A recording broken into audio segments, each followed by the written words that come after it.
Every step forward is a new beat to your drum. Achieve success with global.media.com and celebrate it with or without champagne. Yay, we're here again, Coach David. We're here. Welcome, welcome, welcome, welcome. So let's give people a chance to join us. As you join us, my friends, please tell us who you are. Tell us where you are. Tell us something. That way we know you're here. We're not going to know you're here otherwise. So say hi. Say where you're joining us from. If you got a question, then please ask your question. If you got a comment on the topic, then please feel free. We'd love to hear from you. Coach, how are you doing? I'm good. I'm alive. I'm well. I'm excited. It's an amazing evening. Thank you for all you do, Annie. You're the superhero. You know, I say this all the time.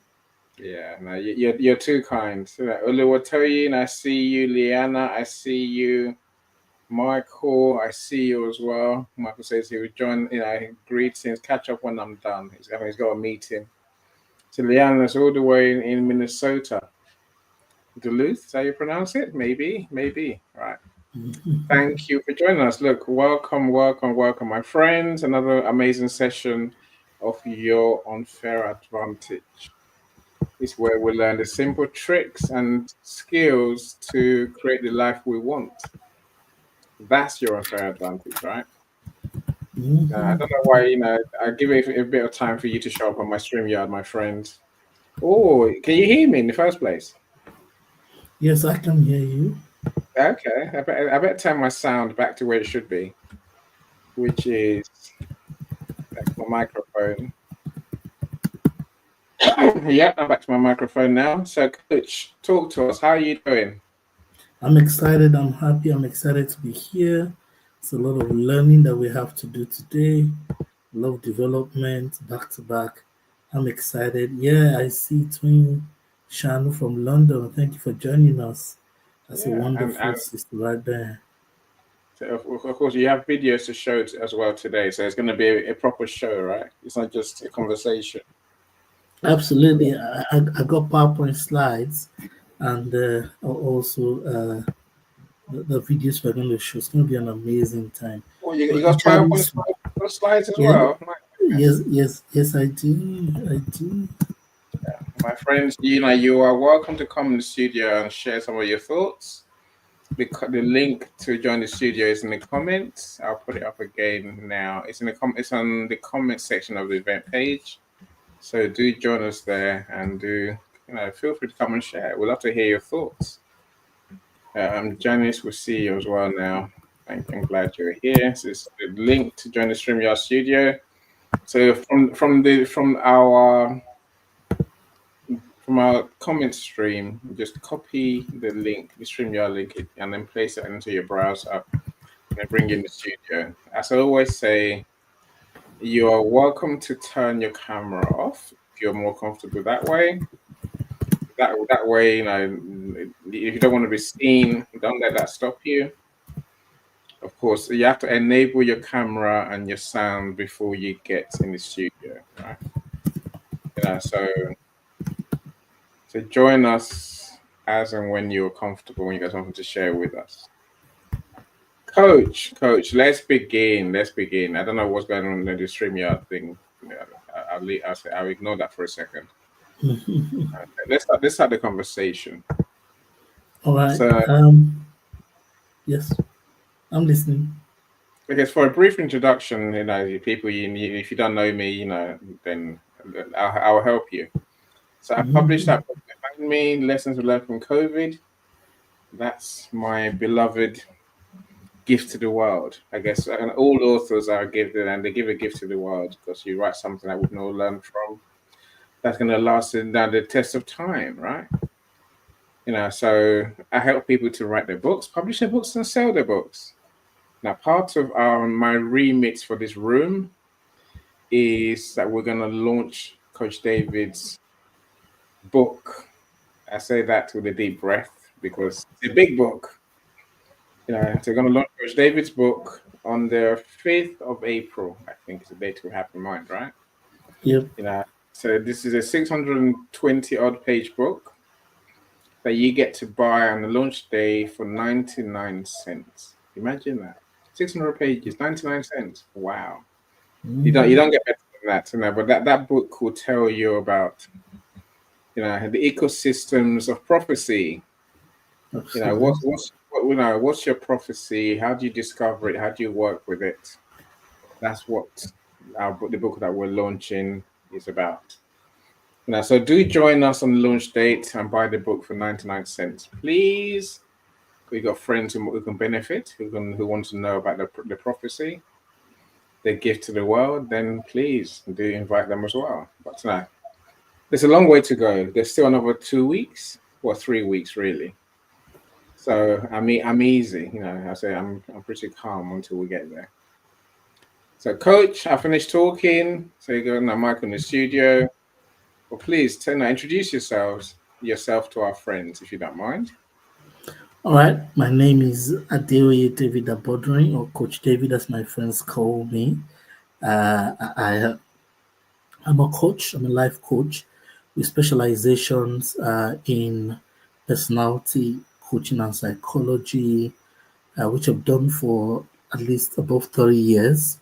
And I'm also a cyber coach because by virtue of my education, my degrees, both at the first degree and second degree levels, and my work experience, I've helped different organizations of different sizes become much more cyber secure. I've also achieved digital transformation for different organizations. So along that line, I do coaching now and consulting to help organizations to be much more resilient.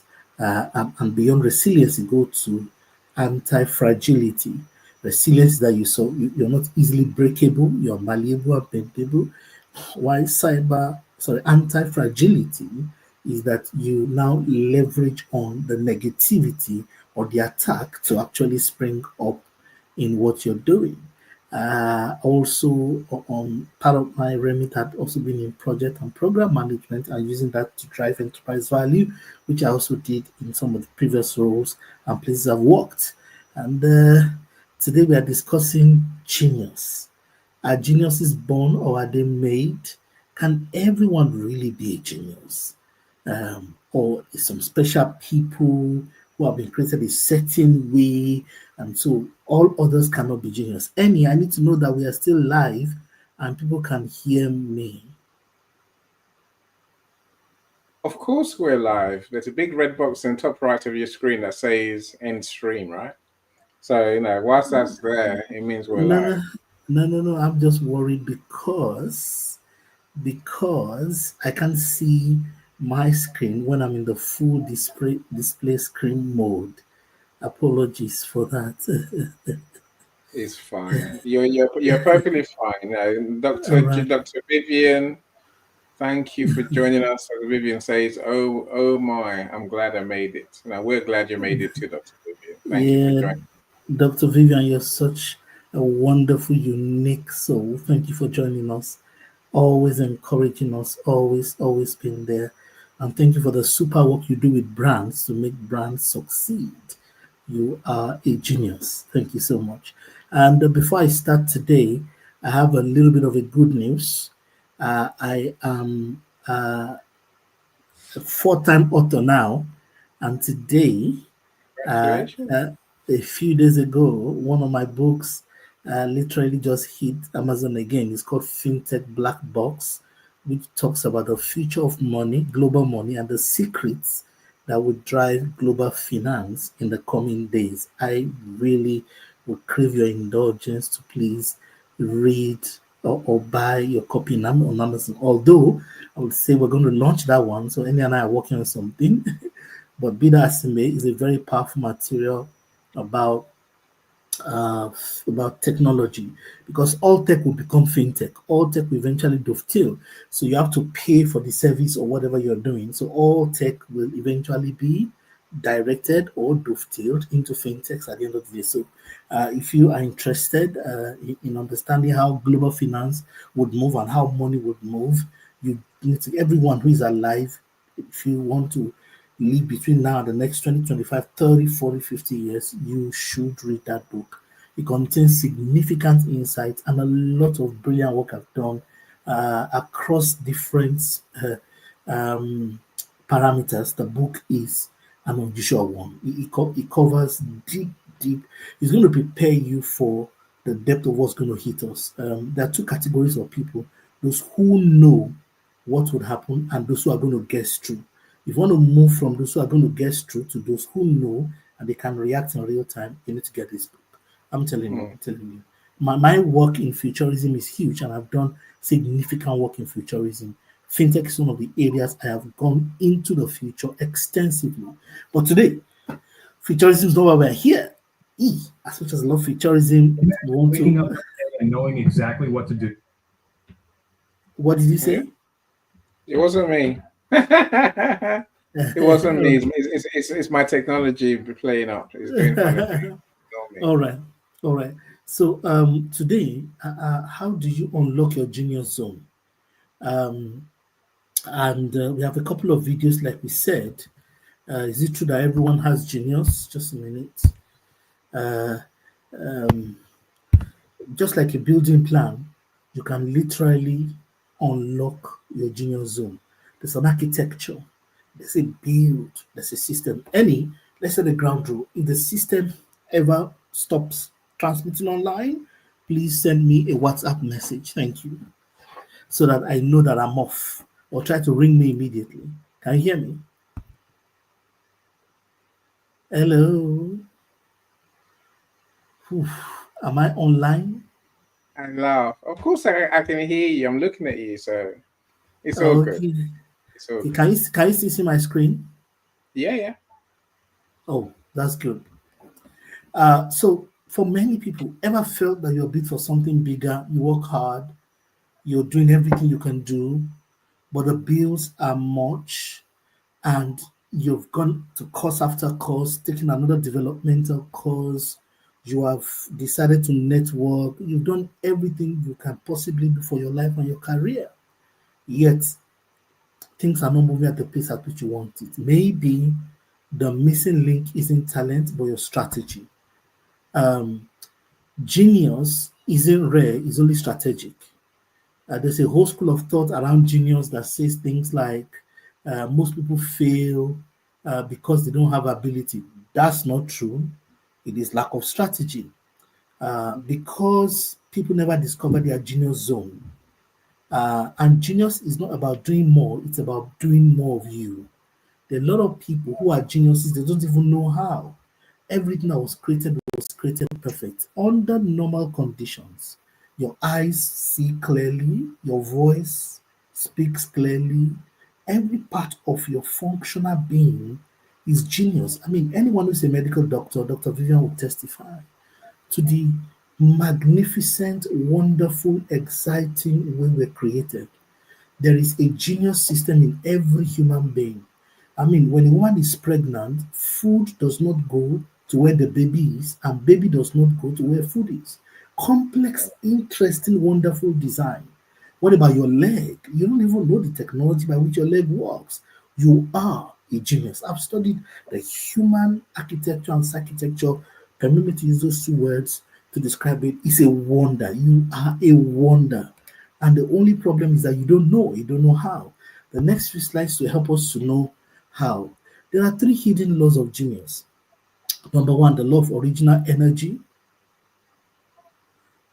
Your genius flows where your natural energy thrives. The laws of genius, actually about 15 of them, but there's no time to go through the 15. Let's just do 3. The second one is law of simplicity. That genius makes things easy, and simplicity unlocks complexity. Once it's too complex, then it starts being genius. The third one is the law of aligned impact. When you're in alignment, your impact increases exponentially. Let me play. There's a video that I did for on the 3 laws of genius. I thought Emmy could play, but we had some. So this is on unlocking the 3 hidden laws of genius. Can you all see? Can you still see my screen? Yeah. Okay. So can you hear the audio? No. So yeah, you have to do present, right? Hold on. Can you hear the audio? Not yet. No. So I think you have to do present, so I can present your screen. So you said to present your screen here. Okay. So can you do that for me? All right. Which video are we going with? Oh, this. No, don't worry. Let me do it. I'll do it from here. That's what I'm doing. You should be able to see my oh, just a minute. Hold on. I think I made a mistake there. Stop. Presents. Share screen. Share screen. Yeah, the audio is on. Entire screen. Oh, I see what happened. It went off by itself. Okay. Okay, it's a good off. So Okay. now, Right. Okay. So now you're on screen. All right. There you go. okay. So can I? Okay, let me just start from the beginning again.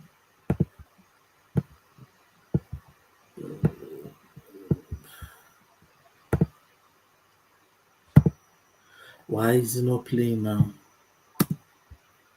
Oh, sorry about this.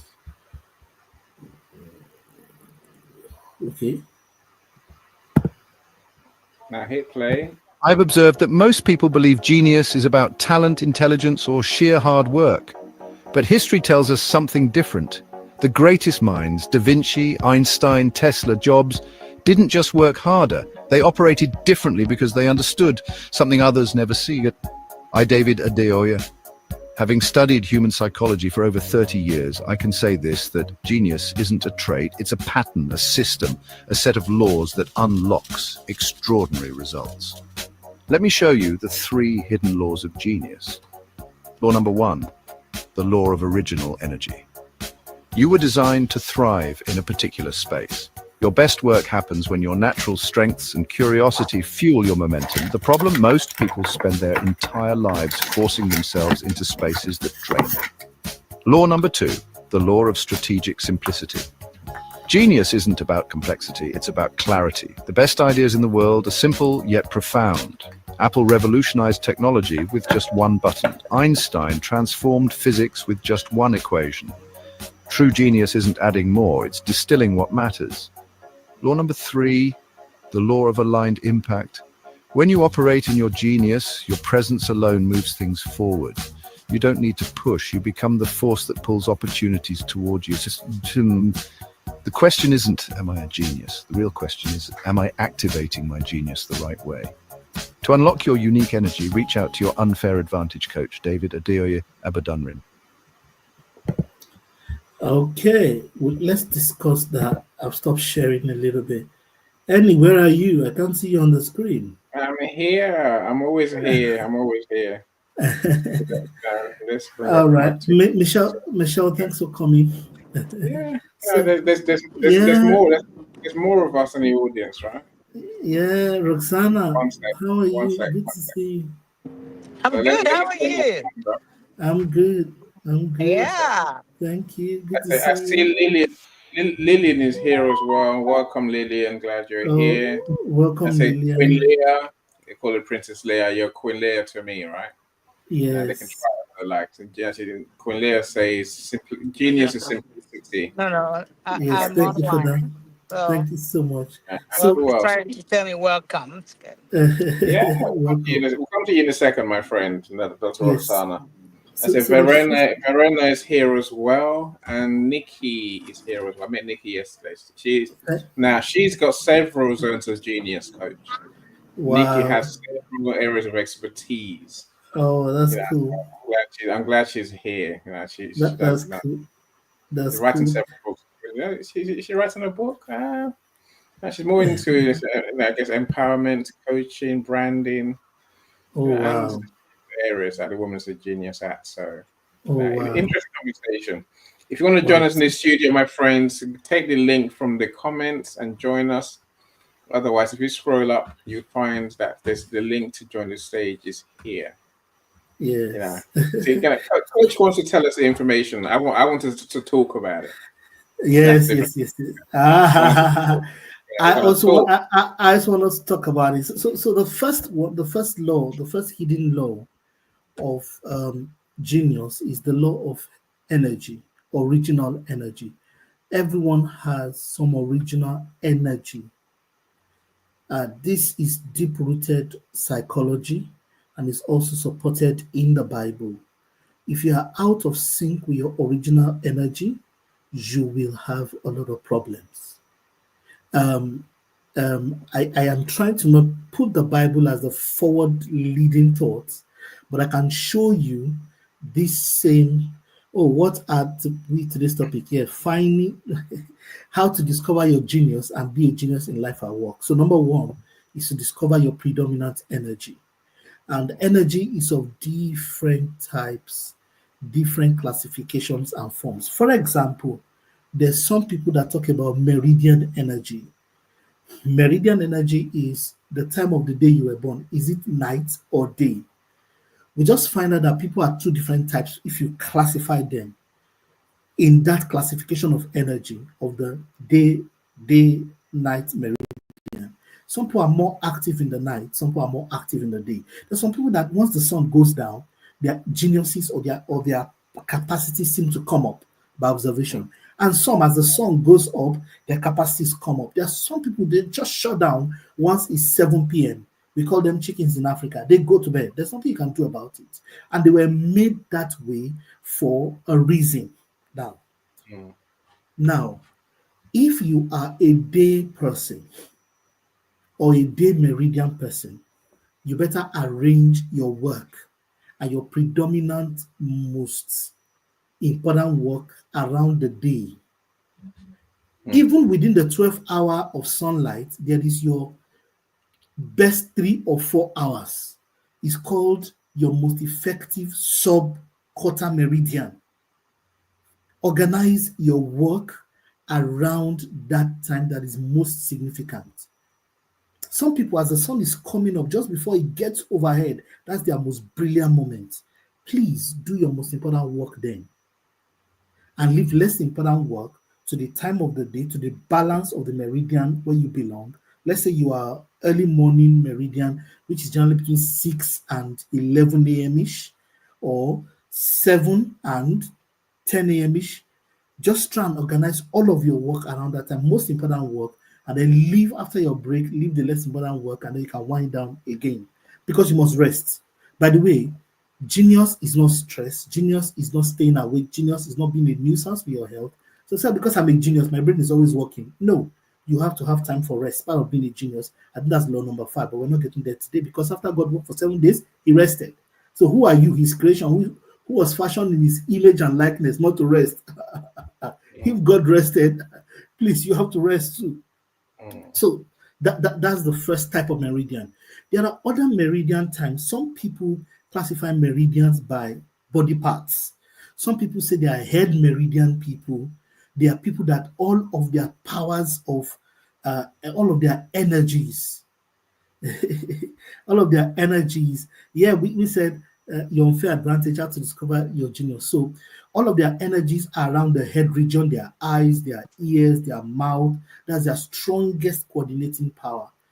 Some people say that there's hand meridian people or hand gifted people. These are people that are very gifted with their hands. They don't need to learn any craft. They just start doing it and it comes to them instinctively or intuitively. This is a very powerful meridian. All right. I was born in the morning but love the late night hours. I was born on Friday 13 in an elevator with a full moon and Aries with a fire sign. That's fine. Oh, that's a lot. Okay, I have my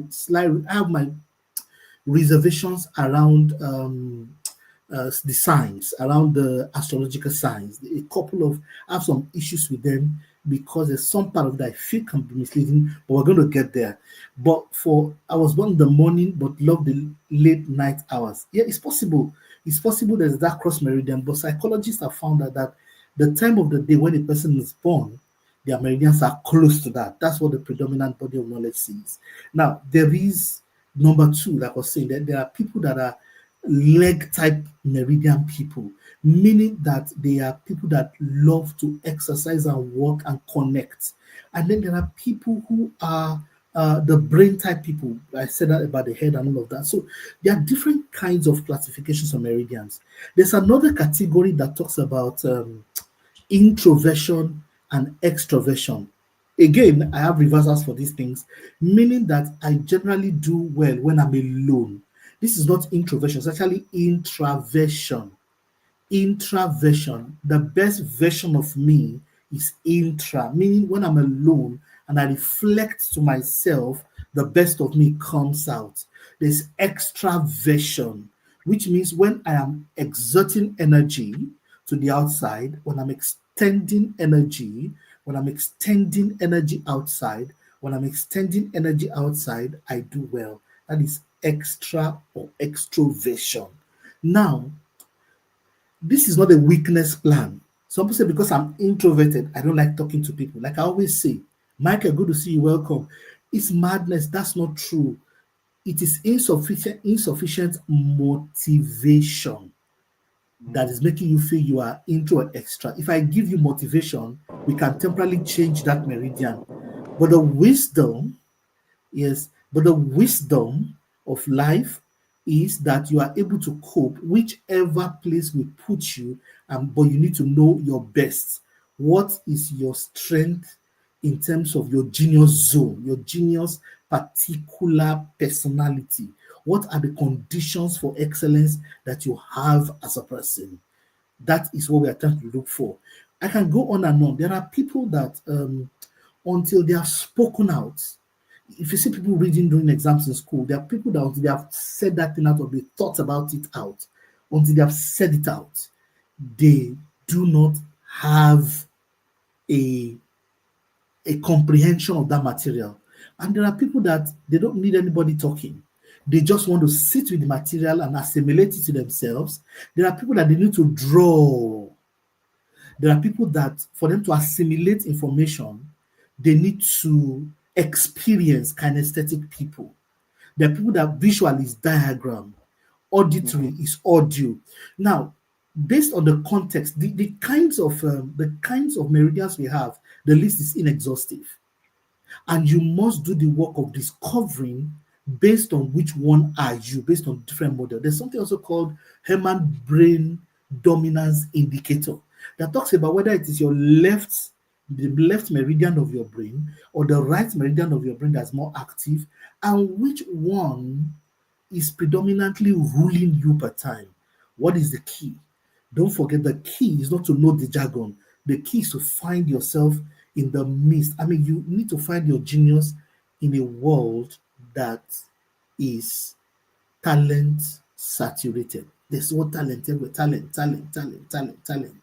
Everyone needs to find their genius zone, is my message. You need to find your genius energy. You have a predominant energy type or energy moment when you do well. Find that energy moment. Even within church, let me say this, because I see prophetess on the call. Even within church, there are people that don't like praise and worship. They just like the time of study of the word. Go check them out. They are brain type of people. They are meditative people. They are people that they like to take information in. Their energy is processing. Their energy is processing. There are those who like dancing and music. They are leg type and hand type people. They like dancing. For them, when you say church is fun, it's because a lot of dancing. The guy who likes the time of study of the word or reading of intellectual material, in quotes, also likes to dance, but one interesting more. What's the bigger point? It's your job to find your energy zone. And please, I didn't say your strength. I said your energy zone. Energy is life. When are you most active? When does your energy feel at its peak? When does your energy flows burst out naturally the most? Not just what are your strengths, because something may be your strength and there's no energy to do it. Energy is what you should look for, because inside energy is the power for action. Inside energy is the power or the bias to act. Once there's no energy, there's a drain. So make a list as you're listening to me. What is your predominant energy, especially original energy? The phrase original energy means that there is adulterated energy or artificial energy. So you could get temporary energy or motivation. If they give you money, for example, if you're introverted, you suddenly become extroverted. But let me tell you, you will revert back when the money factor is withdrawn to that your natural energy zone? What is your predominant energy zone? And people wear their energy. People carry their energy. Their energy is everywhere with them. And this is very genuine. For those who are believers or Christians, you will see Peter demonstrate a certain kind of energy pattern. His energy profile is same. Apostle Peter, from beginning to end. Peter will speak first, whether he's right or wrong, and is open to correction. The moment Jesus Christ disappeared, Peter said, I go a fishing. I'm sorry for the scriptural example. The moment they said, who is the Christ? Peter spoke first. You hear Peter speak first many, many, many times. As the Holy Spirit landed on people, he began to explain to people what it was. That temperament or that energy type was needed to carry the gospel at that time. When God needed to reach the Gentiles, who were much more intellectual and the more PhD holders, he went to Paul. None of the 12 disciples or apostles had it.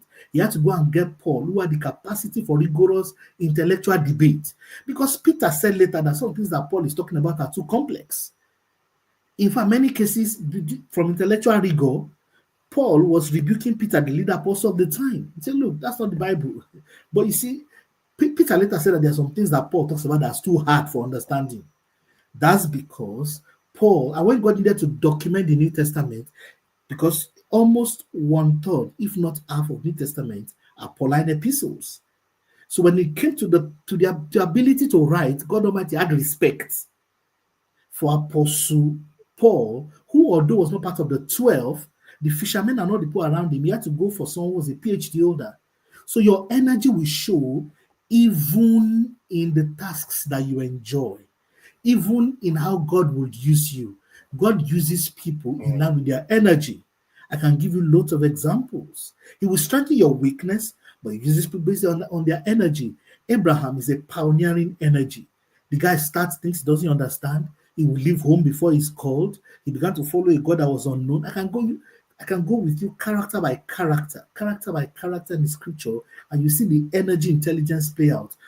And this is from the Almighty God's perspective. I have the same evidence in Islam. First of all, I'm a believer, I'm a Christian, and I pastor, but beyond that, I'm a student of different schools of persuasion because I want accuracy. We have schooling systems that don't do anything about energy intelligence. We don't teach children to understand their energy. We don't teach them to understand the time of the day when they assimilate the best. It's a whole curriculum. Observe yourself, write it down. It starts from your parents observing you, observing your most active meridians, and putting that together and giving you a blueprint of your life for success. And so you have many adults who are misplaced and people are looking for money and they are burning out. So that's the first rule of genius. What is your energy zone, your energy? When do you feel the most energy? Number 2 is simplicity. It won't be complex. It won't be complex. It won't be hard for you to do. It won't be complex. It won't be hard for you to do. It won't be complex. It won't be hard for you to do. It won't be complex. It won't be hard for you to do. It will be simple. Genius would always find very easy answers to complex problems. What everybody thinks is very complex, genius would always bring in very easy answers. It is that simple. If you are a genius, you don't come and use your genius. Hello? Really? Hello? Hello? Annie, we're hearing your voice. Are you in the day? Sorry. Hello, Annie. Sorry. Alright. Sorry. Yeah. So the simplicity of the display is a proof of genius. The simplicity of the capacity is a proof of genius. The third thing about the hidden laws of genius is that genius make impacts. Where are you making impacts? What are the things that are impactful in your life? Write it down. What are the moments of impact? Write it down. Take notice of those times. Your genius is not far from those high impact moments. Whenever the impact is high, look for genius. Whenever the impact is low, search for other things. And it's so simple. Just keep writing down the moment of impact. What are the most highly impactful moments of your life? Write it down. In those moments are your genius points. And here's what you'll be shocked about. you would find out most likely that generally your high impact moments always land around the same items, or you can trace similarities or similitude to the moment of your impact. And like I said, God is in the business of using the accurate things in the accurate position or accurate places. All right, let me hear from the audience. What comments do we have? Yes, yes, I love. Michelle says, I've learned to love myself, set and enforce boundaries, and I must limit who I allow access to my energy and whose energy. Yes, yes, yes. Impact. You must be careful about whose impact, about whose impact that you align with and who comes into your field, because energy cannot be destroyed, but as we say in physics, but it can be converted from one form to another. And even in spiritual persuasion, he that walks with the wise shall be wise, a companion of fools shall perish. I thought he that walks with the foolish, he that walks with the wise shall be wise. I thought he that walks with the foolish will be foolish. No, the Bible rushes to the end of the conversation. The person will perish.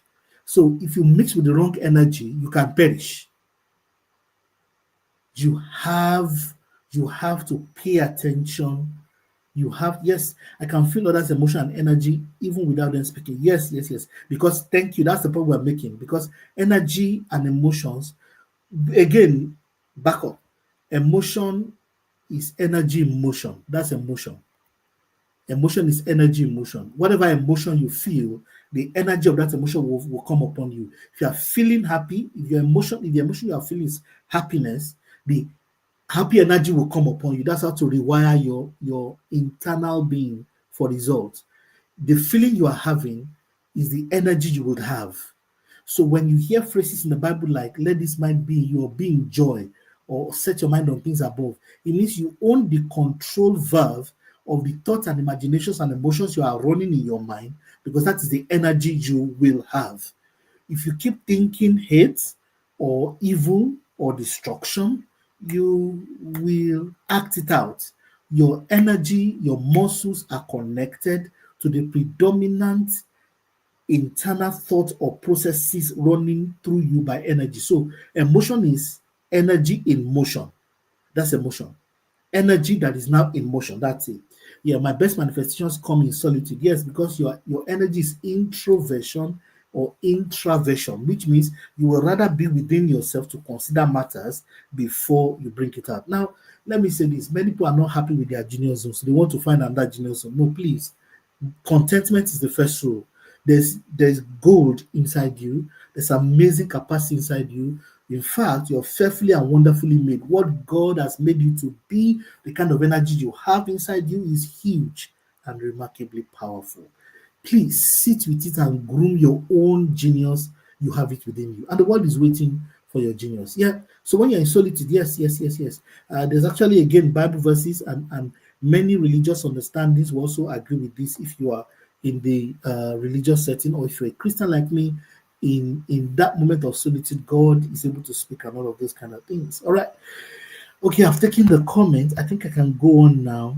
Are there neurodivergent individuals that take many of what you mentioned and they learn to live with a complex entanglement? Yes, because we said there is original energy. So there's original energy and there can be an entanglement. I said that earlier. That's what we said, there is the actual original energy. And then there's the adaptation for survival that happens where you master other energy types. I'm trying so much not to narrow down on one type of energy profile because there are a lot of them. The list of energy profiles that we have are not less than 30. And at least I have seen about 15 of them in the Bible. It's very powerful. The meridians and the energy types and profiles, they are different types. But at the end of the day, find yours. What is your own personal meridian? What is your own personal energy? That is what is most important. All right. Yeah. When your faith is in believing, yes. But when you are alive, that's God. Yes, I agree. Your faith is boosted by the experiences you've had and your own personal encounters where God has kept you alive. Sometimes I feel like I'm too smart. Yeah, it's a legitimate feeling. But so words are not meanings. So when you say too smart, it depends on the context. So because what you mean may not be what I'm interpreting and all of that. All right, let me go on. So those are the three laws we consider. Don't forget them: the law of your energy, the law of genius, and the law of impact. Sorry, the law of energy, the law of simplicity. That genius is always simple, and that that thing will be happening simply. Your genius is very simple; it's not complex. That's number two. Number three is that whatever is impactful, and if it's continuous, and you notice a pattern there, that is your zone of genius. That's a law. And the first one is the law of energy. What gives you energy? Where is energy for you? That's where you find genius. Not what you can do, not what you're brilliant at, not what you are talented at. What energy? You can be talented at something and you don't feel energy for it. It's going to be difficult for you to be a genius in that place. See, there's a comment from there's a comment from Lillian. It says, "My energy is when I want to solve a pressing issue." That's it. Now, if you notice that it continues like that, then it means that your zone of genius may be problem solving, especially when it's personal problem solving or a close relatives problem. So maybe you are the problem solver of the family, or the problem solver, or you are the number one personal problem solver, problem solving coach, whatever you want to call it. But there is for you in that zone. If that's where your genius or your ingenuity comes to play, there's something for you in that place. You should pause to investigate it. I can show you, like I said, in different medieval books and materials, different of the scriptural script. I can show you this. I mean, just look at Joseph. He was a middle-level manager from his teenage years. It will appear very strong that his father, he will go and tell his father the ration that the brothers were feeding the sheep. That, there's supposed to be 3% haze, 5% carbohydrate, 3% protein. That they are not feeding the animals and his brothers were angry with him because there's a manager inside him. When they got to Potiphar's house, he became a manager. When they got to the prison, he became a manager. Eventually, what happened to his life and his future? He was going to manage the whole of the feeding system of Egypt. In fact, what happened was that God wanted him to learn how to manage scarcity. That's why he went to manage criminals who were on death row, because by the time he had that skill set, on coming out, he knows how to manage scarcity, which is part of his curriculum vitae.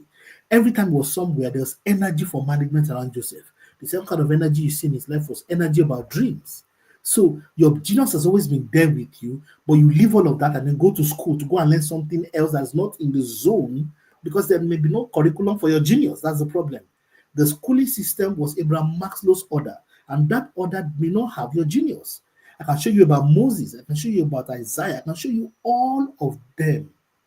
There are the indicators that their energy was their zone of genius, and that alignment was what even God used specifically in using them as his vessels on the earth.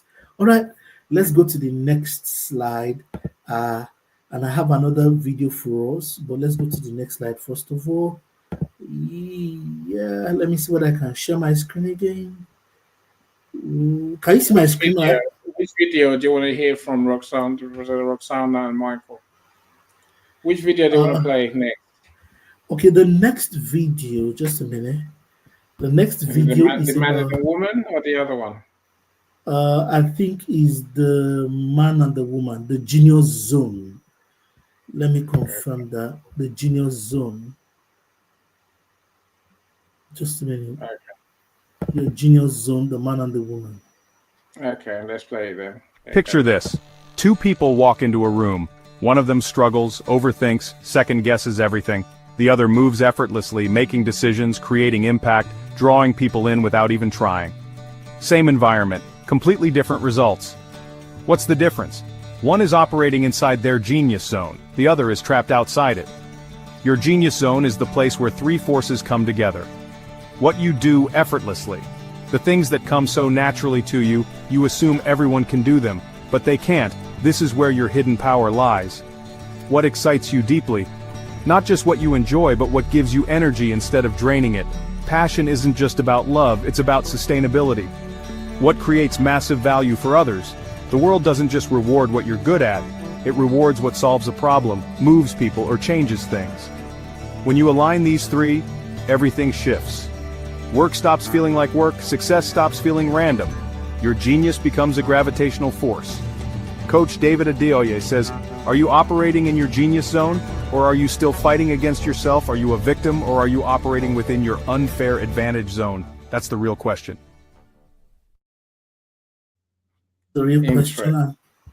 Yeah, that's the real question. Let me just show you so that let's have it static on the screen because I want to discuss this. I'll spend a few minutes discussing it. Just a minute. You're going to see it shortly. Okay. Why? Okay, sorry about that. Yep. Okay, you can see my screen now, right? Yeah. Okay, so you can see this is the presentation. Yep, you see that what you do effortlessly. Please underline effortlessly. Everyone should underline effortlessly. What you do effortlessly. Number 2, what excites you deeply. Because you do it effortlessly and it does not excite you deeply, then you're not in your genius zone. But it must excite you deeply. And number 3, it must create the most value for others or the most optimal value for others. If it doesn't create value, but you do it effortlessly and it excites you, then you're not a genius. The world is not going to buy, nobody's going to give you the genius medal. If it creates value for people, but it's stressful for you, like your job, you do it with effort and it excites you or does not excite you. Once it does not provide value, there is no need there. What you do effortlessly that excites you and creates most value, that's your zone. The zone is the general area. What helps you to pinpoint? What helps you to pinpoint it? What helps you to pinpoint it? What helps you to pinpoint it is that you are the only one who can do it, and lesser people can do it. Lesser persons can do it.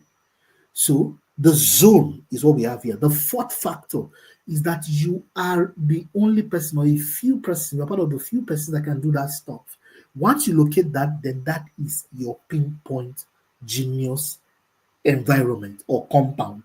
But the zone is what you do effortlessly, it excites you deeply, and it creates the most value for others.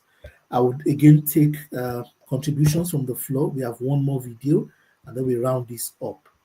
Hold on. I think that slide it's not. We can talk about that slide for sure. Michael, what's your take? Have you discovered that thing that you do effortlessly that impacts the world in a humongous way, and that I guess you love doing, that resonates with you? Okay, can you hear me? Yeah, Michael, I hear you, brother. Okay, fantastic. Good to see you, Coach David. How do you say your name? Your last name and your middle name. Your middle name. How do you say it? Adeoye. Adeoye. Adeoye. Yes, that's it. Okay. Adeoye. Yes. Okay. All right. I'll try and remember that. Considering I was going to ask you about the 2 forces because I wasn't getting it, but the slide was perfect, just like you indicated. I'm a visual learning person. All right. I learn visually. Language, I try to grasp as much as I possibly can and understand, but if I have seen it visually and I can understand what you're talking about, I can pair it together. Yeah. And that's what makes me remember, and that's what gives me my genius, is basically being able to assimilate information visually and put things together that way. I agree with most of what you said. Doing anything that you can do effortlessly, although I can only assume that gets better the more you do it, then it becomes effortlessly. And then there's also, it has to excite you. And if you find it exciting, that probably has to come first. Something that has that has to come first. Yeah. And then you're going to have to be able to do it effortlessly in that order. And then the last order is it creates most value for people. Yeah. So, and that is how you discover your genius. Yeah. As a result. Yeah. And it's not necessarily true that you're going to be the only one who can do it. Yes, there are other people who can do it, but Yeah. for some reason or another, you're one that can authentically make a change Yeah. in people's lives Yep. because of what you do. Yep. And I think that is the most pivotal thing that matters the Yep. most Yep. in terms of identifying your genius. Yep. Um, so you've agreed with everything I've said, and Absolutely. I have no further, I have nothing else really to offer. Yeah. I'd just like to That is, add. I'd mm, just like to add. I'd just like to add that when you're in the zone of your genius, you still have some work to do to locate the exact pinpoint of where you are now extra unique, and that takes some time to pin down. So mm, you're very correct again. That that was the earlier point you made around the fact that when you now do it repeatedly, some hidden success that's unusual to you will now show up. But many people just stay in the zone and they are comfortable because you're already very successful in the zone. When you're in the zone, mm, it's a very sweet spot. And then when you get to the point where it's only a few things, a few of you that can do those pinpoint things, then it's not getting much more serious. But when it gets to the point when you now become the only person that can do that thing, here's what genius studies have said mm, that for the most talented and the most gifted people, it takes some effort and some years before they're able to locate that pinpoint thing that creates the most value for others. mm, They can find what they do effortlessly, what excites them deeply, and there's only a few persons that can do it like them. But what will mm, create the utmost big value for other people? mm. Some have said that majority of geniuses only find it after about 20 years, and Now, I've got some 30. I've got a question for you because even that long period, after a long period of time, you Yeah. find your genius. Then there's also the question of, No, no, okay, no. now that you found your genius, do you That creates the most value. that creates the most value? Okay. Yes, it's the Now factor the of the most question, value. The factor of the most value that takes a for others that takes a very long time. okay, the factor of most value for others, that means others are the ones who are going to value your work. But you, in turn, are not someone who's going to pinpoint and value your own work. You're just going to do it. So you do not care whether it is valuable or not, or what kind of value you attach Thank to it. you. Thank you. You This is do the care about the fact that it propagates a human being forward as thank you. opposed to propagating them Thank you. backwards. Thank you. Thank you. This is why there are many creative geniuses or creative people are very genius, but they don't care about money. And that's why Pablo Picasso was never rich in his time. That makes a lot of sense because Yeah, he yeah, yeah, enjoyed what yeah. he did, and Oh he yeah. only did it Oh, because he oh, enjoyed it oh with a yeah. passion. With a passion, Yeah, great yeah, enough, yeah. great I enough met, that it yeah, yeah, overcame money. yeah, yeah, yeah, yeah. In fact, I've met creative people that are very Mm, creative. But when it comes to the mm, ergonomics and economics of it, they failed woefully mm, mm, because they are not thinking about the market side, and mm, that is the core difference between advertising and marketing communications and creativity when you're trying to use it to solve a business problem. There's a time frame. mm, You can't do a brief for 10 years. Because mm, Pablo Picasso was drawing a painting for 10 years. Because mm, for a brand, there is a brand war. There is a customer satisfaction issue. There are mm, timelines. There is time to market. There's route to market. Because of that, the value that you create, because this question was what I tried to answer in my role as chief value officer at Treka Group, which is like largest marketing comms group in West Africa at the time. mm, So the value, your talentedness and everything is to yourself, but the value it has in the market is mm. where the problem is. That is where you either determine I want to be Pablo Picasso, I want to do only one painting for the rest of my life, and I don't care what you feel. Mm, mm, Versus someone that's a creative director who must solve a brand problem. There's time to that thing, man. You must do it. Must do it in that time, and no nonsense, no rush, no. Make sure that it happens at that time, that kind of thing. Yeah. Thanks for that. That's very, very powerful. So if you're going to be a genius that will be economically empowered, then you have to think about creating value most for others. And there's a whole 6 or 7 weeks conversation around value intelligence, how to create value, because value has 4 legs. You have to identify what is value, then you have to create it, then you have to be able to measure it accurately, and then reward it. I say it again, value in terms of creativity. Do you think that a genius actually goes about thinking about that? I mean, do you Yes. think that they must, Yes. or do you Yes. think Yes. that they, Yes. that they should Yes. focus on just their genius? What do you think? No. They must think about value. Otherwise, they cannot capitalize and maximize their genius. There's They no must point. think- There's no point of the genius if it doesn't impact anyone. But they Yes, don't. impact. They don't care. Yes, they don't. don't care about But they have to care. but we're trying to get. But we're trying to get them to care. This is why creative people are suffering. There are many creative people all over the world.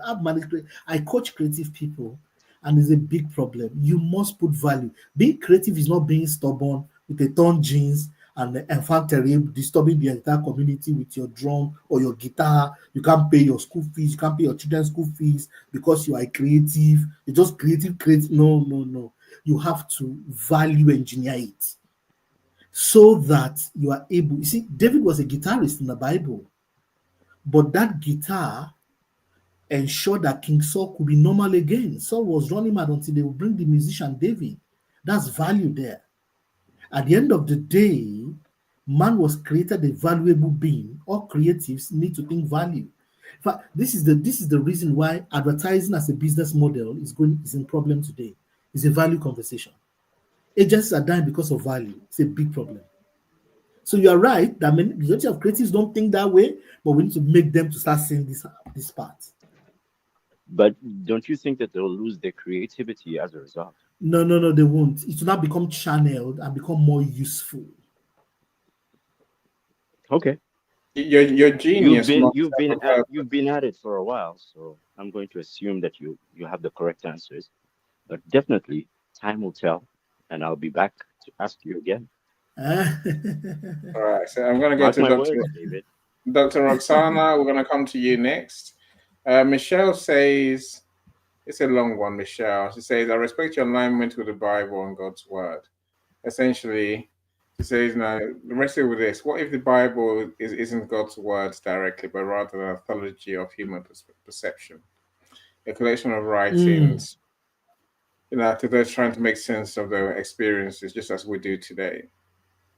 Could we take the idea further? In 2,000 years, could the books, memoirs, and collective wisdom we are creating now become the Bible for the future generations? It's Because possible. in that case, we are no. You see,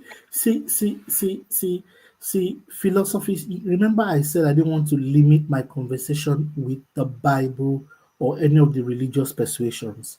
Although the Bible is my own personal persuasion, and I believe it's the written word of God. Can everyone hear me? Yeah. Okay, I believe it's the written word of God. I personally follow the Bible, but I've studied life and I've managed creativity and genius at the center point. I mean, even if you're an artist, you can work with me. So I'm not bogged down to just the Bible because I see that life and the Bible corroborate each other. If you say there are other collaborations, yeah, we can discuss them. I'm open to the knowledge and the learning. The question of my faith, if you're trying to convince me to come your direction, that's another conversation for later.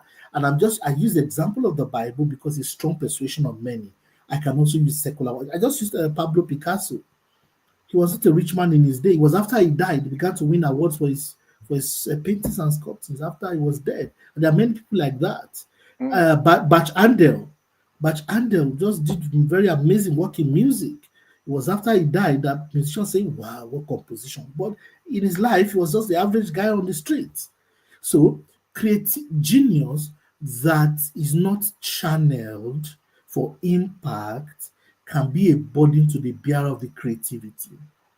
Well, look, Dr. Vivian says absolutely. He mentioned the value of killing Goliath. Yeah, there's a Thank conversation you. Thank you. Thank you. Thank you. There is the value because David, I'm sorry for I don't know who's mentioned the Bible. Let's take it as a story. Let's take the Bible. Let's take that David and Goliath now as let's unpack it like a historical fact. You see, David was a master craftsman, was a musician. Number two, he was a skilled slingsman.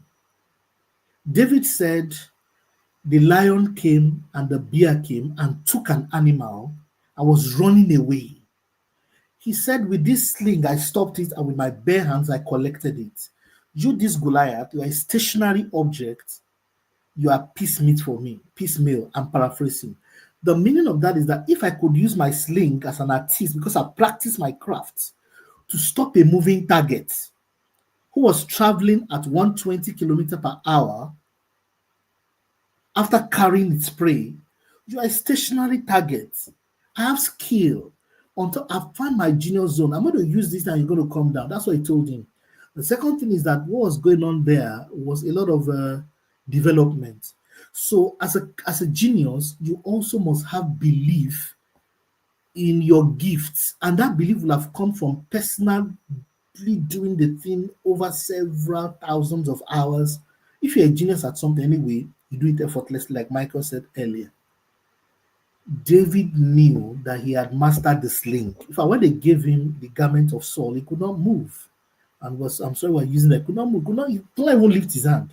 So he said, give me the sling. That's what I know how to use. What are the things that are effortless? Effortless, effortless, effortless. You don't know fluff, no stress, no issues. You do it easily. No fluff, no paparazzi, no unnecessary noise making. It just happens. Any makes people famous. He's a genius at it. Any does bestsellers times 12 is not a problem for him. If you want to have bestseller times 250, any is very conservative. Say, I promise only one because I believe only one. But any can do 250 best-selling categories. That's me trying to. But seriously, any is pretty good at making people famous. He's a genius at it. He's done it repeatedly. Because of that, he knows what to do. Even if something were to be your genius zone, have you used it to create value? If it doesn't create value for people at an impactful level, you are doing a hobby. I hope I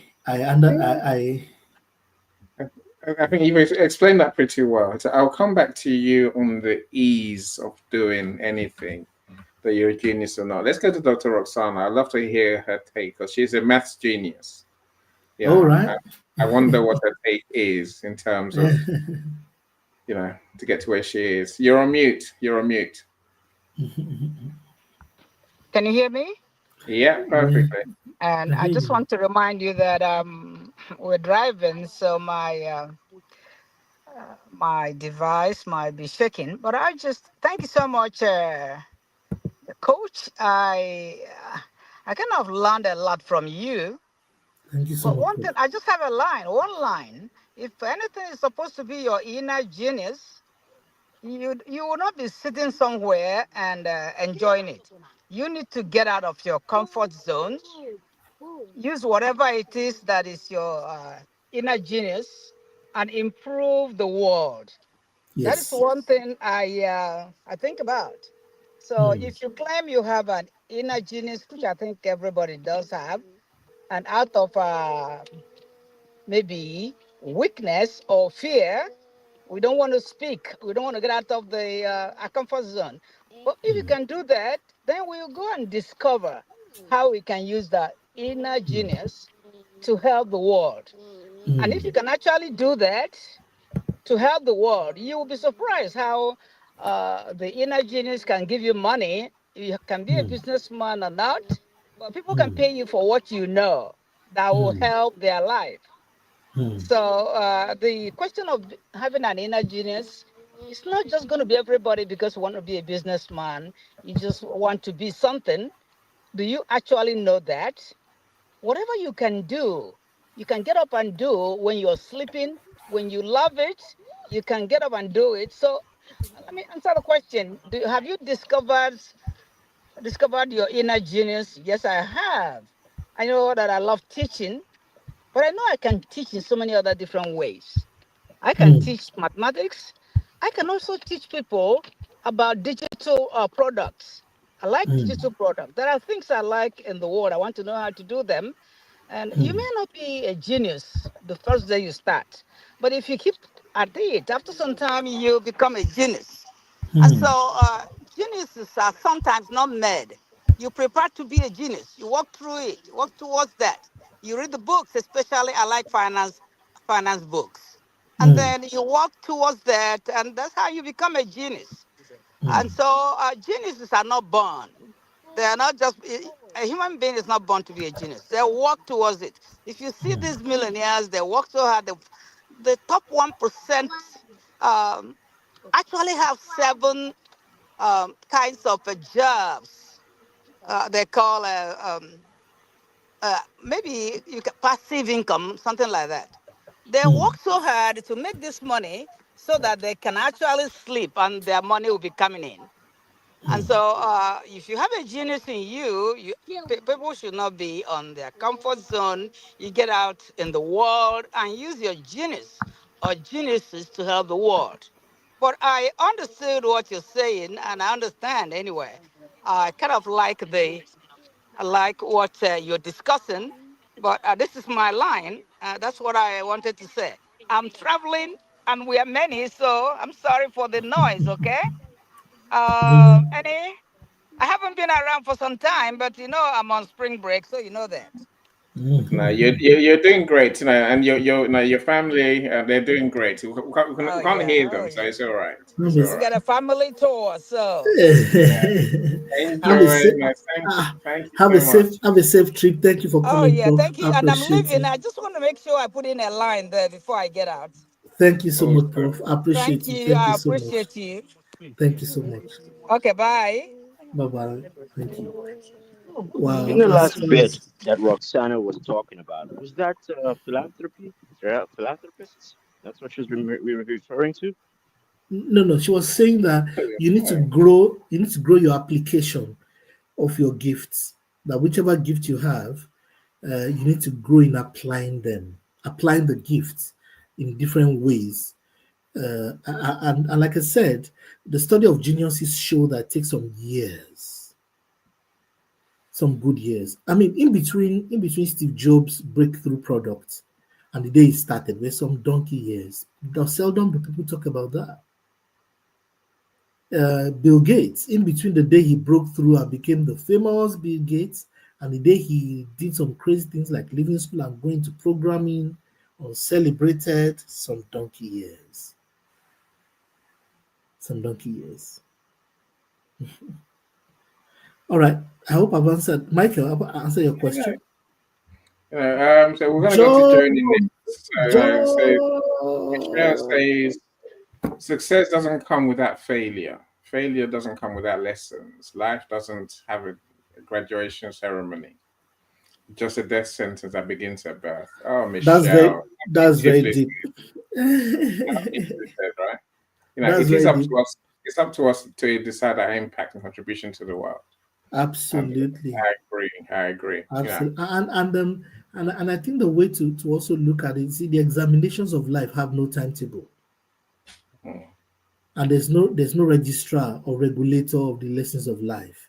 You are your lesson and your regulator. You are the one who determines, do you want to be a genius or not?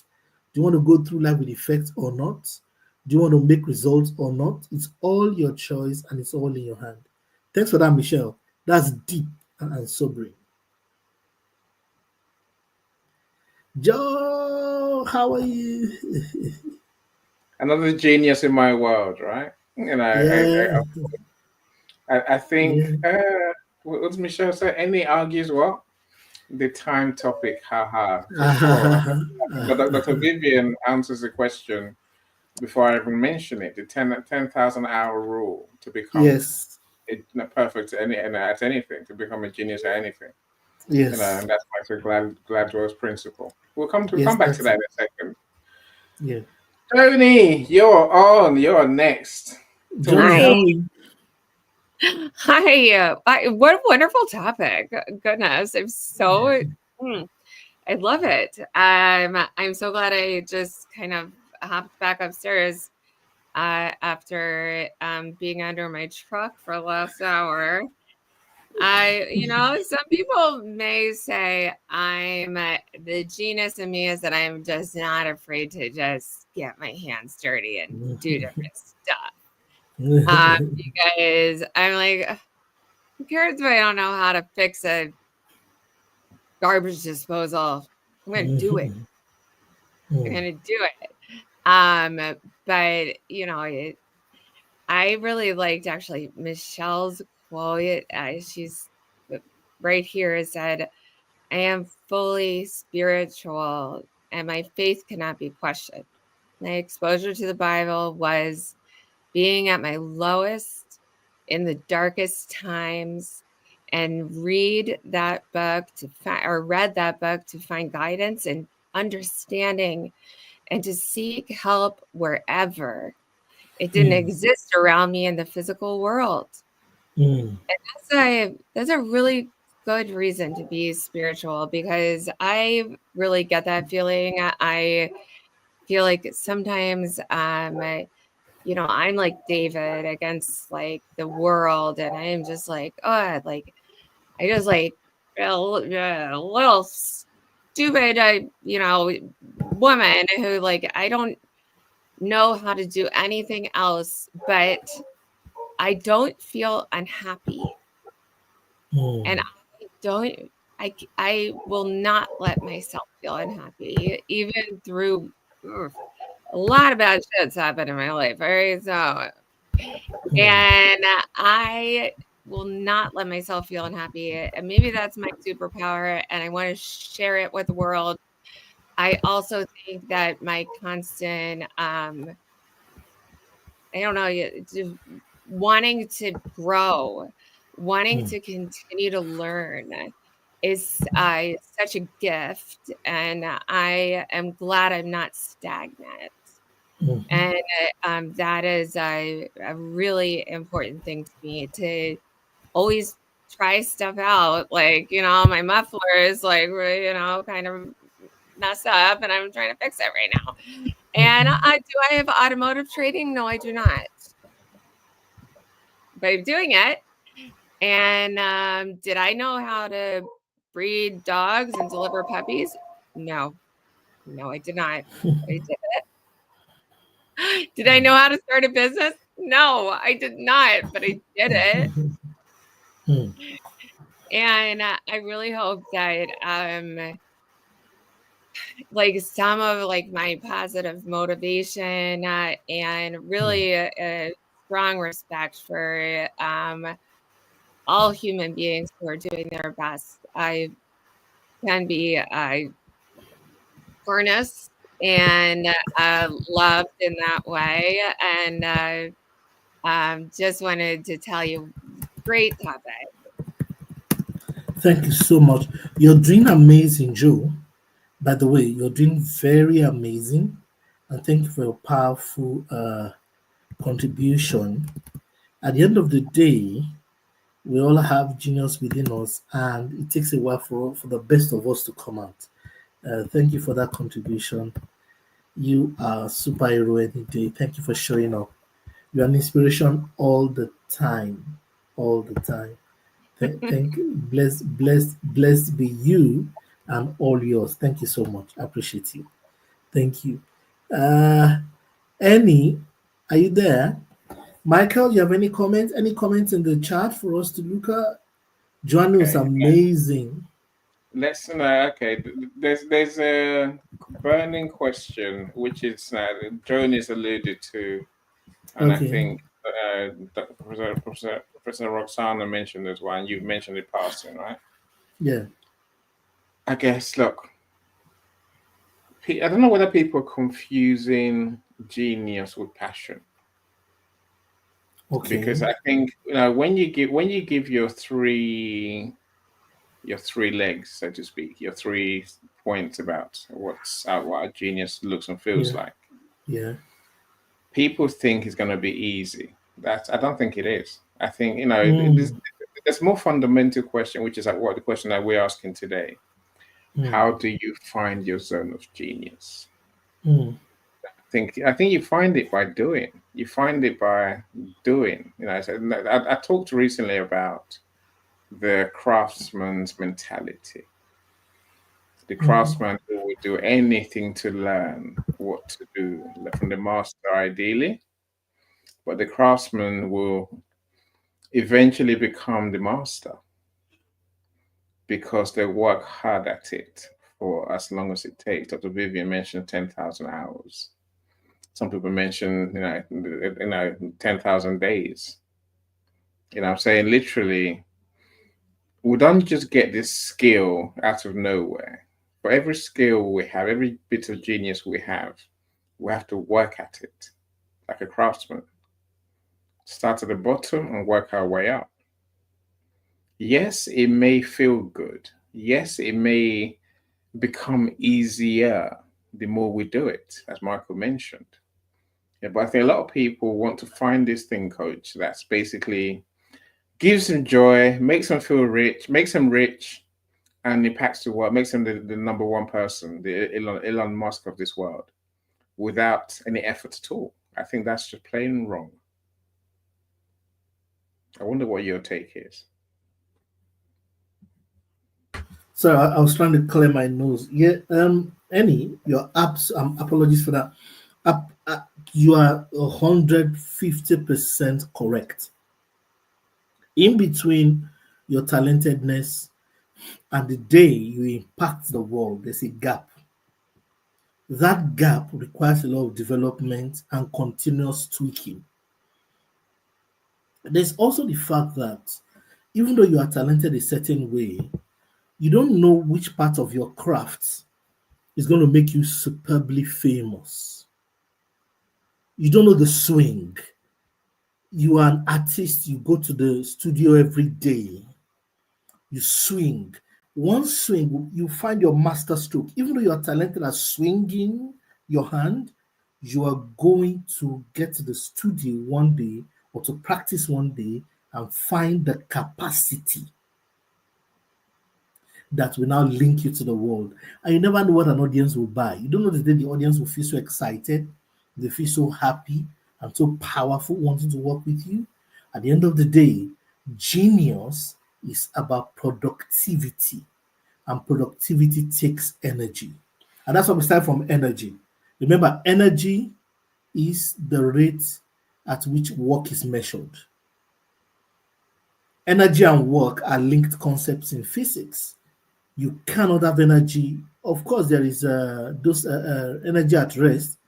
There's kinetic energy, potential energy, but potential is a problem. You can lose it if you keep storing it. You got to move it into work. Energy is the unit of measurement, joules. It measures work done. So energy with no work done will kill the bearer. You must do work. You must serve your gifts or serve your genius to the world. Insist on it, and you must serve your genius to the world for result. You must serve your genius to the world for result. You can be okay to live like Pablo Picasso, who lived very poor. And trust me, there are many artists or many genius persons I've met like that. With all due respect to them, God bless them. They do good work, bless their souls. But you cannot continue to be like that. You have children, you have life to live, you have house, you have everything. There's a lot to do. And why should you work? Or why should you have a genius or something that you have that the world needs and then you're not making impact with it? It doesn't, because you're enjoying it. No, it has to go beyond your enjoying it. And you have to, I mean, if you are a real genius, you have to hire an accountant. Let's say, you see, your genius, it starts with a talent, and then at that talent, you become a genius or some set of talents in quotes. Because it's effortless to you does not mean it's effortless to others, or it's a cheap thing you have. So what happens when you now have a large stadium that comes to watch you and they all bought tickets. You need an accountant. You need a bank manager, you need a customer service person. So not only do you need to be top notch and grow systems, now all of a sudden you are dealing with HR. So at some point when you succeed, and every success introduces you to another level of challenge. In the school of success, every success introduces you to another level of challenge. You succeed at this level, another one will come. At that level, another one will come. So new levels attract new devils, in quotes, a new demand of hard work. So you that you were just a footballer, all of a sudden you need a manager, you need insurance. If you're going to get insurance, you need an insurance broker. If you're going to get insurance broker, you need a bank advisor. All of a sudden, from this your gifts and genius, you now need other kind of talents and skill sets to grow. Yeah. No, I think your genius must impact people. I didn't say the whole world. I said must impact people. Yeah, and the higher the number of persons, the higher the number of persons, the more the professionals you're going to start soon. You're going to soon need them to help you manage. Yeah. Yes. I mean, yes. Yeah. I mean, Annie, I know you don't need an accountant because you yourself. I've got one. I've always had one. I've always had one from day one. I started my business. I'll pay an accountant. No, Annie. There's nothing the accountant will do that you're an accountant yourself. Yes, but no, I'd rather hire an expert at accounting that will help you. There's things I enjoy doing, and I've designed a life that I like living. I love my days. I could have more rest, of course, but I love my days because I get to do what I love doing. But even then, it's taking me years to learn how to do what I do, to make it easy. That's why I'm making a point. It's not going to be easy on day one. It's just not. Otherwise, it has no value. I think your point earlier as well, Coach. Almost, we want to be that indispensable person, that unique person amongst everyone. And sometimes maybe it's not about being unique. Maybe it's all about being able to do things your way that makes it better than what others do. I talk a lot about blue ocean thinking. Now, but essentially, they say we just need to find a point of difference that gives people a better solution than others. That's what makes it genius. Is when we can adapt our solution to help more people and help people better than others do. That's when we have a gift, a true gift. If we just do what others are doing, then the world doesn't really need us. And, the trick is to find your way of doing things. Not just doing things, it's finding your way of doing that thing. And I agree. That's what makes the real difference. I like Michelle's questions. She wants to hear your thoughts on this. So if genius isn't rare, but the ability to activate it is, how much of that is due to conditioning versus actual limitations? Yeah, I think the problem is not even conditional or actual limitations. The condition is not many people know. Yeah, you're right. Which type of conditioning? Many people don't know that there is a way to activate genius. You see, there's a system in most of the developed economies of the world where there are higher standard of living on the earth, in quotes, that encourages you to work and pay tax and just go home, work, get mortgage, feed your children, go to school, let them go to school, and then you die off. It's a condition, I agree. But once you begin to think too high and too deep, there are systemic attacks that will come at you. Once you begin to ask questions like your genius zone, and you're too loud about it, there's something the system that wants to choke you up and remove you from that line of thinking.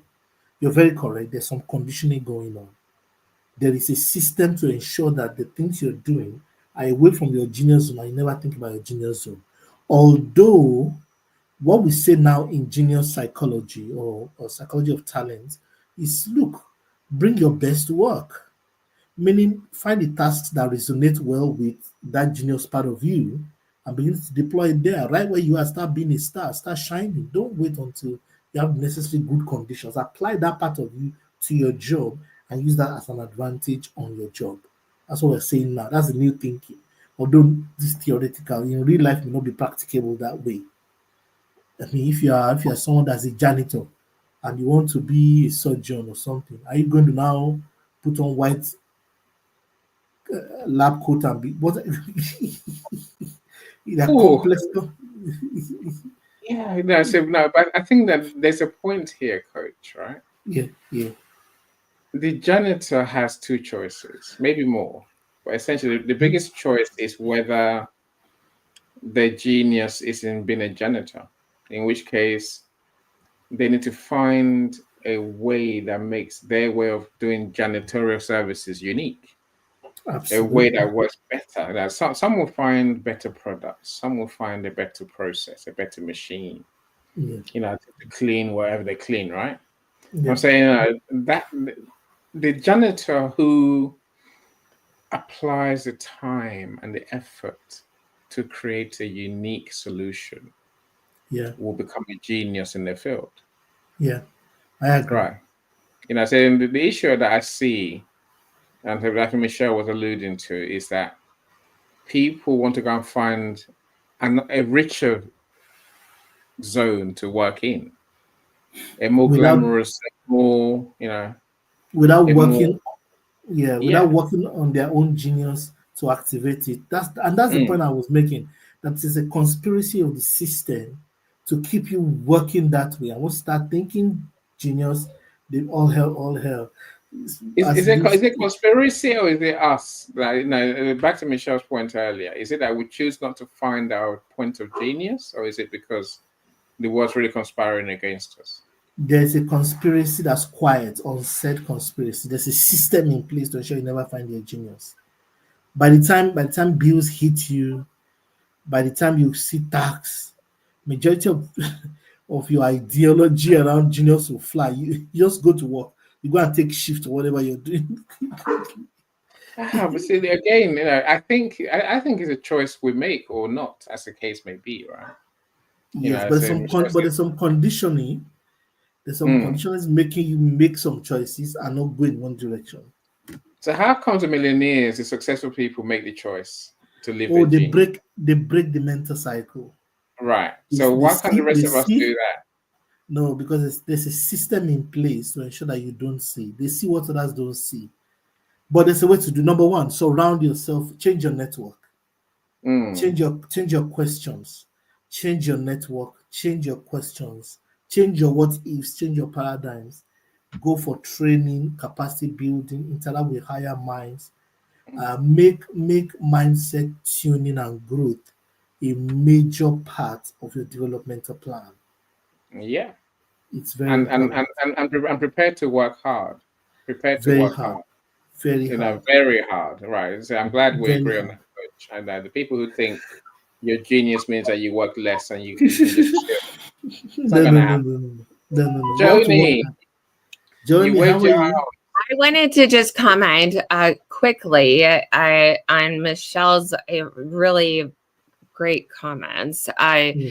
Because it wasn't so long ago that young women, our parents' generation, were going to college to get their MRS degree.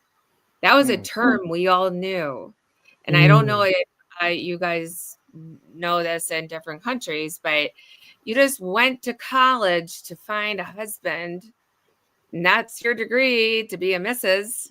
And so when I think like there is like a differentiation between maybe how I have lived my life versus how my mom has, and she is not quite comfortable with that. That's okay, because that's how she grew up. That was the way all the decisions were made for her. And so I think that's like a great point, because so many decisions are made, especially for young women, still that it's hard to get out from under.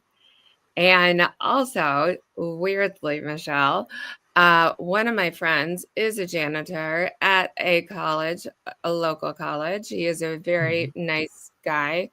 And he has to support his family. Like, he's a single dad, he has them full time. And he told me he got an art degree. And I was like, you got an art degree? Like, what? Man, well, let me see some of your art. He's like, I don't display it. Like, I just haven't even, I packed that away, you know. And like, look, came back the next day. I was like, here's a pencil. Here's a good quality piece of paper. I want you to do one picture for me. And his picture was, well, he did one of me, but he did a couple. And I was like, you have talent. You have amazing talent. And I just don't think, like, some people get stuck in that rut of being the janitor, whatever you may be, and not exploring the other creative sides of your life. And yeah, I showed his girlfriend because he did one of her too, and she was like, no. And they've been dating for like 2 years. And I was like, you didn't know he's an artist? He's an artist. And so I think it's really, it's something that you inside have to like push out, because no one really knows like what their true definition is unless they try it. So I agree. I agree Yeah. fully. It's an important point, Joni. It really is. This is what I'm trying to R S to the no. Joni, you're too funny. Coach, I'll bring you back up. Now, I think, Michelle's saying something similar. By the time we turn 10, millions of decisions have already been made for us, shaping our beliefs, opportunities, and even the way we see ourselves. How much we are is truly our own, and how much is simply the sum of choices we never had the power to make. Michelle, thank you for that. I can believe life can hold us in a bind. I get that. But I really think we need to learn to break free of that bind. We need to learn that we have a greater value, a greater calling. And, people not willing to do the work or to sacrifice to find the zone of genius, Coach. They wanted to come to them easily because Steve Jobs said that you could get it easily. Just find it, right? I don't think the systems are to blame. I think we're to blame. No, really, I truly do. I think we are to blame. Here's why I say that. Not because I want to beat people up. See, when I was a kid, my friends were like, let's go out. Let's go and have fun, Annie. I'm like, no, I got homework to do. Because I had a plan. My plan was simply get through schools the right way. Primary school, middle school, high school, university, masters, and then I can quit and live my life, right? My friends had a different idea. School? No. Don't be silly. I'm not going to school. University? No. I can have fun, and when I get older, I can claim benefits. So I can do nothing and still make money. They were wrong. Not the system. They refused to learn the realities of life. So even as we sit here now, many people are going to get caught out because by not living their genius, they're going to get old and find that, one, they've had a miserable existence just working, just earning basically basic money to pay tax on, as you mentioned earlier, Coach David. And then they'll get them, they'll say, oh, life was unfair. I was stuck in a job for God knows how long. And now I've got no pension, not enough pension to live the life I want to live. It's not the system, that's you. You made the choices. You made the choices not to recognize that you had to invest in yourself tremendously. You had to you have to find your zone of genius and impact the world with a skill that brings value to the world. You know, you can't blame the system for that. That's your choice. You know, see, the whole point of our conversation today, Coach, is to make people realize that they can move. They're not trees. We're not trees. We have to move, right? You know, if it's not working for you, what you're doing, what you're living, move. Go and find your energy and do that. The And money. when people are saying that trees talk to each other, I'm sorry. It's out of there. It's out of there. Oh my Okay, all right, yeah, okay. You are a tree, Joni. You're a tree. No, I am not a tree. I am definitely not. I am the little worm under the tree creating the dirt that makes it healthy. But yes, a day. No, I think though what you were saying about women and how the world has changed, Joni. I think that's important. Now, as you were talking, my thinking was many women created genius over generations of humans, over the years. Even when we said women were all at home cooking and cleaning and looking after babies, right? So women, many chose to break free. Much like today, you and I, we can talk about the systems all we like. But like Coach David and I, we're here. Dr. Vivian's there in the audience. I'm saying there's many people from different backgrounds doing great things. So let's not blame the system. Let's take responsibility. It's on us to discover our zone of genius and live it. That's my personal take. Coach, what's your point of view? 100% spot on. 100%, I agree with you. Hello, can you hear me? Do you want me to show the third video? Yeah. Yes, go ahead. Yes. Okay, I can show the third video. Yes, I agree with you, by the way, on the points you made, Annie. I agree. This genius is yours, and it's yours to use, yours alone. Everyone should pay attention to their genius zone and take advantage of it. It's your gift. It's not going to be forever, because your life that's hosting is going to end one day. So why don't you give your best to the world before it ends? Yeah, I agree. Let's watch the video, then we can wrap up, my friend. Let's watch the video. Okay. Imagine waking up every day and knowing exactly what to do, where to focus, and how to create results without stress, without struggle, without burnout. Sounds impossible? It's not. Because I have observed that every genius, every high achiever, every person who seems to effortlessly win is following a blueprint, whether they realize it or not, and you need one too. From my observations and personal research, here's how to find your genius blueprint. Step 1. Decode your pattern. Genius leaves clues. What are the things you've always been drawn to? What energizes you effortlessly? What do people naturally seek your help for? These aren't random. They're signals pointing to your genius. Step 2. Discover your leverage point. Not all work creates the same impact. Some actions give you 10 times results with the same effort. The key to sustainable success isn't working harder. It's knowing where your smallest action creates the biggest ripple effect. Step 3. Design your life around it. Most people build their lives based on survival, not strategy. But the real game is aligning everything, your work, your habits, your relationships, around what amplifies your genius. The more aligned you are, the less effort it takes to create massive impact. Coach David Adeoye says, the world doesn't need another hardworking person, it needs a highly strategic genius. Are you ready to be that person? Reach out to me, David Adeoye, now. Let's design your genius blueprint. Tell them, Coach, tell them. I mean, the video is actually very clear, and this you can play it again later. Everyone can play it again later. At the end of the day, you have only one life to live, not two. It's your job to find your zone of genius. It's your job, and you can actually do it. People have done it before. You should have your own processes and how you intend to make genius. You can't afford to be lax with it. You can't afford to push it or outsource it. It's yours. It's you. That's your life. That's your career. And there's some pointers. In the video. That's what I was trying to look for in the presentation.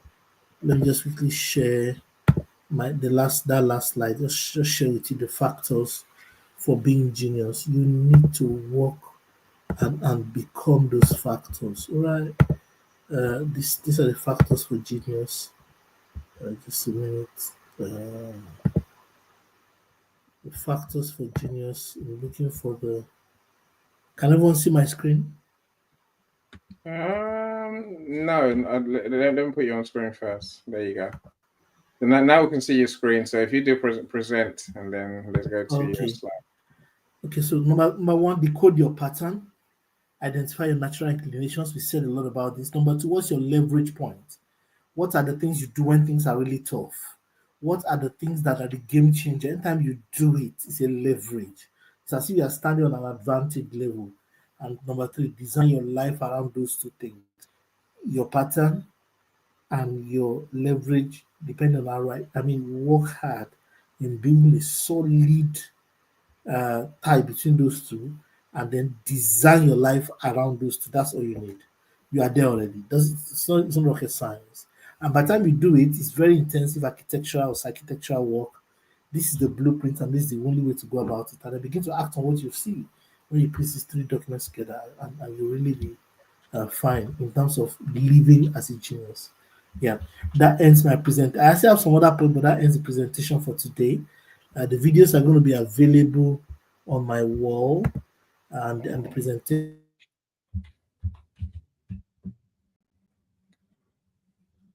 Oh, no, I've lost you. Where have I lost you?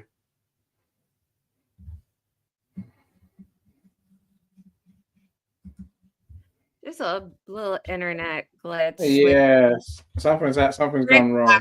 Background. Patience, Joni. Patience, my friend.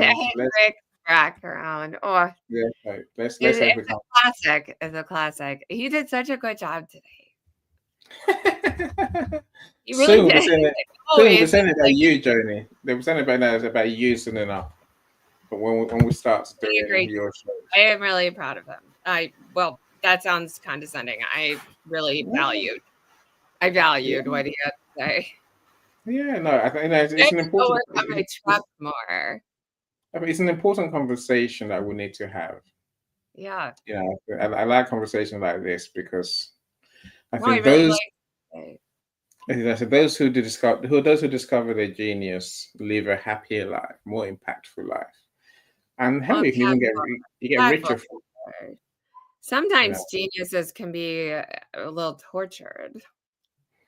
Because it's normally when they don't live their genius. It's normally when they try to hide away and hide behind, hide behind the screen, I suppose, and they're there but they're not there. Yeah, I really have learned over my lifetime. Like, I'm an extrovert, but plenty of people take solace in being an introvert, and so it may be harder to just like go out and buy a motorcycle. That would be a weird thing for one of my sisters to do, but for me, no. And so I really do think that I teach their own, and I do hope people have enough kind of chutzpah in themselves to get where they need to go and not rely on other people's dreams, like your parents. No, I think it is that. Your kids with your dreams. Use them for yourself. I think it's finding the wherewithal to go and implement your genius. So I like what Michelle says. Michelle said the systems are built knowing our superpower is simply that. It's a power. That's why we raise those chasing dreams that will barely become stable jobs to sustain life. I love it too. You know that saying, if you knock on the door, no one opens the door, then make your own door. Yeah. That's my take. It's kind of what you're saying, but it is a power. And It's like my only wish is that people really recognize that sense of like true empathy for themselves in their lifetime, because that's such a great feeling. Like when you're just like, I'm cool with who I am. And believe me, guys, I was not always cool with who I am. I was not. I went to throw the fanciest dinner parties and blah blah blah. You And so still do. You still do, Joni. I mean, really, I don't. Really, I really don't. I mean, like, I throw like gaming parties that are like real nerdy, that are like Caracasson, and it's fun though. I like it. And so I've embraced my inner nerd, and that's good. Or you're just living your genius as a parent. Yeah, I hope so. And you know what? Sometimes my kids get embarrassed. Because like I'm pretty outspoken, and that can be hard. And so I do have to reel myself back a little bit just to respect their boundaries, because they're kids. And I have really, my oldest is an introvert. And you know, I have learned that she likes to process things in her own time. And that's okay. And so plenty of people in this world are introverts, and they don't want to speak on the screen like you and I. And we're just like out here sharing details about our life. I'll tell you anything, well, within reason. You know, I think that again, Coach David, there's a point there. I think, you know, I wonder if you want to comment on. Is again, people think we must have one thing, and I guess I know from experience that through life we can have different geniuses, different zones of genius that we live. You know, and we haven't got to live all our zones. Now, some of our zones of genius, as I said earlier, is just a hobby.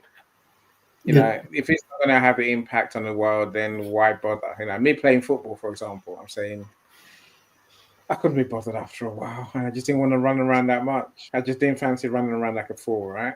That's why I stopped playing football. I thought that was my thing. I thought that was my zone of genius. It was for a few years.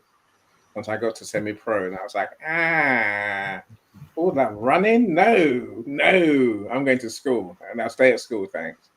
You know, but I think, you know, please say something about how the reality that your zone of genius can change. Yes, you can develop and grow new zones of genius. You can develop and grow secondary zones of genius. But the original one remains there, but you can grow, you can develop, you can engineer it. Yes, you can. But the original one, and even the new things you're going to engineer, there's something inside the original genius zone that you have that will be fueling the new one. There's something. Well, that's career capital. I call it career capital. You have skills that will help you in your next area. Yeah, it can be ordinary. I think he's right. David, Coach David, I do think you're right. There's something innate to who you are. You're born with it. And so some people are born with, you know, athleticism, or the ability to talk to whoever, or be funny, or be really intricate in their planning. And I do see that, because I have 3 children that are so different, and they all came from me. They came from me. So different. So I really do think there is something to be said that some of your superpowers you're born with. And I agree with Ramos saying that, you know, sometimes they're like pushed down, especially for young women. And I don't know if that's necessarily the case anymore, but I feel that way. So I'm happy to have the conversation. That's it. Yeah, you know, again, for me, I think the lesson is don't squash other people's dreams. Is that the lesson, Annie? You know, for That me, it- yes. No, it's for me, like, that's a lesson I it's take reading away. rainbow. No, there were times when I used to, Reading you know, rainbow. when someone comes to me and says, I want to do this, right? You Which you did not get that. You didn't no, get it, did I you? leave that. You know, You if get reading someone's rainbow. Please, someone tell me you got reading rainbow. All right. like, The if lesson someone of says, the day. listen. If someone says to me, I want to do X today, I'll say, yeah, why not? So there's a time when I used to say, are you sure you can do that? Is it possible? Is it useful? What's the point? You know, and I said one day my wife said to me, stop killing the kids' dreams. That's what I had to learn, to stop being judgmental on other people's genius. If that's your zone of genius, I said I will happily just accept what you tell me, and I'll do my best to support you if you want my support to live out your genius. If you don't want my support, I would just happily let you be. And so we'll see what becomes of you. Coach, please feel free. Yeah. At the end of the day, your work is to serve your best gift to your world. And like we said, decode your pattern, discover your leverage points, and design your life around those two items. Look at scenarios where they exist. Number one, decode your pattern. Number two, discover your leverage points. Decode your pattern, leverage point. So pattern multiplied by how many places you can leverage it is the real key to value delivery on a larger scale in the delivery of your genius zone. Excuse me. So I'll take questions now. Thank you so much, everyone. I'll do the other stuff. Thanks, Johnny, for your contribution, and thanks, Emmy, for your mighty, awesome contributions. I'll take all the materials behind the scenes and we circulate them on the wall, on my own wall, and everyone will have access to them. Thank you so much, everyone. Thank you, Coach. I think we've got one more. What's today? Today is 20th, so we've got 2 more weeks. So one more of these events, and then your launch coming here. Yes. I'm excited for you. Yeah, thank you. I'm excited too. Thank you so much. Joni, no one gets your sarcasm, Joni. We just find you funny. But isn't that the point? The point is that jokes resonate with me, and then even if you don't get them, you're like, that girl's kind of funny. Interesting. She has something going on up there. At least I have a smile on my face most of the time. This is good. Annie, you're muted, Annie. Unmute, Annie, you're muted. I'm better muted sometimes. I can share my genius with myself. Like my friends know. The Coach David, you have a lot of comments to respond to. I will. So, I say, my friend, go find your point of genius, find your genius skills, find your genius, your passion. Yeah. Find the thing that truly is your gift, and when you find it, run with it. Run very hard with it. Mm-hmm. Even if it looks like you're making no money at the beginning, in time, there's I guess I tend to live by a few sayings. One is that you have to become that person you mentioned earlier, Coach David, that person that's indispensable. One of the very best thing, whatever you do.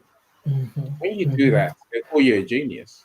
But you have to become that person who's willing to do the hard work, the hard work, the heavy lifting.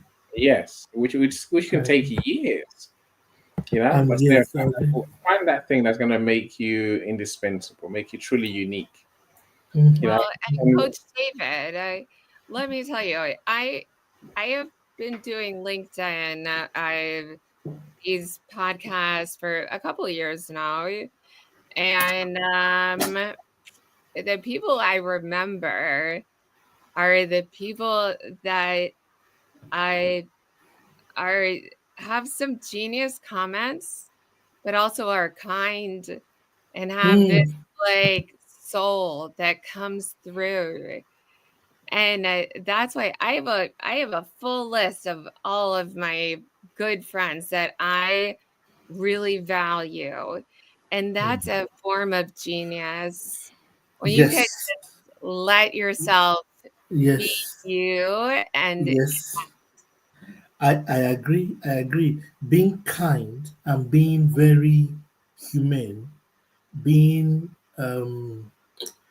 a warm, genuine, authentic person is something that could be a zone of genius. And we need many of them in the world today, not just the high talented thingy, because there are many talented people that are very wicked.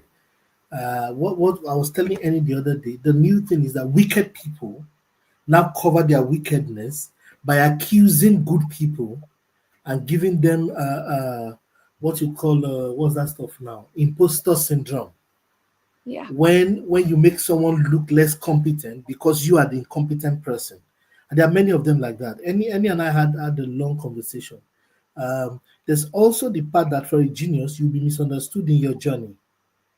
There'll be yeah. some misunderstanding. There'll be some, but the humility. And let me say it by the way, I don't think if you're not Well, and kind, it's also you like can be a genius. gaslighting, right?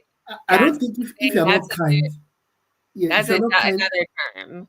yeah, Yeah, Gaslight. I agree. And gaslighting, like that that's thing. Yes, yes, Like yes, where they're like when it make you feel like you're just like not worthy of it. yes, yes, yes, yes, And and yes, and there are people who I've met even recently on LinkedIn who are the gaslighters. Then they gaslight you. mm, People now call self-confidence ego. When you mm, are confident, they say you are egoistic. People come when you are too happy or too excited, then they feel you're not serious. And because they are like that, they want to condition you, mm. and they'll lie against you, do use subterfuge, all to put you, and they know you're a kind person. And so because you're a kind person, you want to respond to those kind of signals, and then they weaponize your kindness against you. It's a popular move nowadays. The other thing is, I don't think you can be a genius if you're not kind. The I don't. reason is because you have to care enough to want to contribute value to someone. Yes, You I have agree. you have to be kind to want to use your gift to serve someone Yes, before we can eventually call you a Well, genius. and also you're okay with who you are, so that you don't have to be an egomaniac to be okay with who you are. You Thank can you. actually be a person who's just like, "Ugh, F it, like I am me, and that's how it's gonna be," and And find a great talent. you don't know how spot on you are. That is amazingly spot on. The other thing I want to tell you is that many people don't know that the word ego is not negative. The I word know. ego, the word ego actually means positive self-esteem. And many people use it loosely. Ego is the problem. You are too egoistic. You're egotistic. You're egoistic. The dictionary says ego. You don't want egoless people around you. mm, Egoless people lack self-esteem. mm, They're going to make mistakes on you. Your doctor cannot be an egoless person. Ego is mm. a sense of personal self-belief. Yes, The one that is negative, excuse me, that they refer to is when you have proper pride. mm, The other thing is that proud people recognize proud people. When you speak confidently, they say you are proud. The last thing I like to say, when they've done you hurt or harm and you refuse to be hurt again, they say you are unforgiving. Okay, then you forgive them and bring them close. Then they come and hurt you again because they want to kill the light of your genius. mm, You have to know how to protect, despite being kind as a genius and being warm like you, Joe, now. You have to know how to protect your genius. Mm. Otherwise, they're going to snipe at you with all those things. You're not kind, you're not gentle, you're not Mm. this, you're not that. Meanwhile, that's who they are. They're trying to read up on you. So I agree with you fully that a Mm. genius must be kind and also demand kindness and call out Yeah. all these behavioral patterns. I think the kindness, it starts with kindness to yourself. You have to Yep, truly love yourself It is. yep, That I and, feel like every stay therapist humble. yep, stay yep. humble. Just Mm. be kind to yourself. Just don't Yeah. overthink it. And you know, if you're going through a hard time, which believe me, I've been there too. Okay, you can call me if you're going through a hard time. I'll just like listen. I'll be like, Mhm. why don't you get a cup of tea and a cookie? Cool coach instead. He wants to hear your bad luck stories. I don't hear. Oh gosh, I have many. I have many, many. But you know, it's like no one wants to be I thought of as like for the character in Harry Potter, Moaning Myrtle. Mm-hmm. No And one likes the Amanda I Myrtle was at all. like, oh, woe is me. Trauma No one drama. wants that. And so Yeah. it's really the phrase fake it till you make it or smile and wave, you know, it actually has some truth to it. So if you are interested in something, like put a smile on your face and try. If it doesn't work Mm. out, like, oh well, who cares? You tried. That's awesome. And you're enhancing your own genius, I would Mm. think, by just trying. Yeah, and I think as Jay says, if you love what you do, it becomes your purpose and no longer your job. That's when Yeah. you really have fun and you can turn it into a genius, into an expertise. And Jeremy says, when you think you're great and you are, but then find greater, some will stand in amazement instead of seeing an opportunity to become even greater. Yeah. Good point, Jeremy. I appreciate learning from all of you. Thank you so much, Jeremy. We learn from you as well, my friend. A lot of people think it's for others. Is a point I think Jeremy's making. It's for others to have, the gift that we don't have. And you mentioned confidence there in a minute ago, Coach. Jeremy says I've been rebuilding my confidence back up. You Hope did you're good. Doing really good. Yeah. Confidence. Woo! I was never a cheerleader, so do not. I take that the wrong way. Okay? I was a sports girl, but Yeah, I was never a cheerleader either. I think having the confidence to do what you do, and if you see the light, if you see the impact, if you see the joy of what you do it. Hopefully it's not. I could say hopefully the world will agree with you. Think of Picasso. He said, eventually, the world agrees he is a great artist, right? But so yes, it's after he died, but I'd say that's what he wanted. That's what he worked towards. And most importantly, you will agree with you. Your mind will fall into sync and not feel that stress of what am I going to do with my life? I hate this job. I hate reporting to this manager and whatever. But I do think that is important so that you can just be your best version of yourself. Yeah, I agree. Michael, you've come back up. What do you want to leave us with, Michael? Do you want to leave us anything, Michael? I don't know. You're still muted. Yeah. Be the best version of yourself. Money isn't everything. It's not nothing, but you can live without it. You can do without it. You can have an awesome life without it. You do not have to pursue it from one end to the next end, like as if it's all that you got. No, interests that you have in yourself and the joy that you bring within yourself is very important because it is that which other people will see in you and other people will find joy as a result. Mm-hmm. You'll be able to share happiness, pure, unadulterated, genius happiness. Mm-hmm. That's what this is all about. I think that's easy to say, Michael, and I think it's a. I don't agree, basically, but I don't agree with you Yeah. because I think it's a. Okay, Nigerian. Shush, shush, shush, shush, Guess, I will tell you guess why I what? don't agree with you. I think it's a. Okay, Guess what? okay. It is an easy, Guess what, cheap Annie? way to live. It's I a do. get that. It's a happy way to live. Do you know, I had a It's not really. It's not 2024 really. Mercedes, and now I'm back down to a And it Dodge doesn't Ram necessarily pickup have to be truck. cheap. I love it. Not about money. It's There not you about go. money, no, but Like, but I money, mean, but, you but have to money, move that, but money can give you so much opportunity, so All many about options. happiness. happiness. Yeah, look, I'll leave you with two. Take it or leave it, right? Steve Jobs. You might think that he just had a brain for Apple. I'll tell you what he Any did differently. Listen, I'll tell you what he did no differently to everyone else.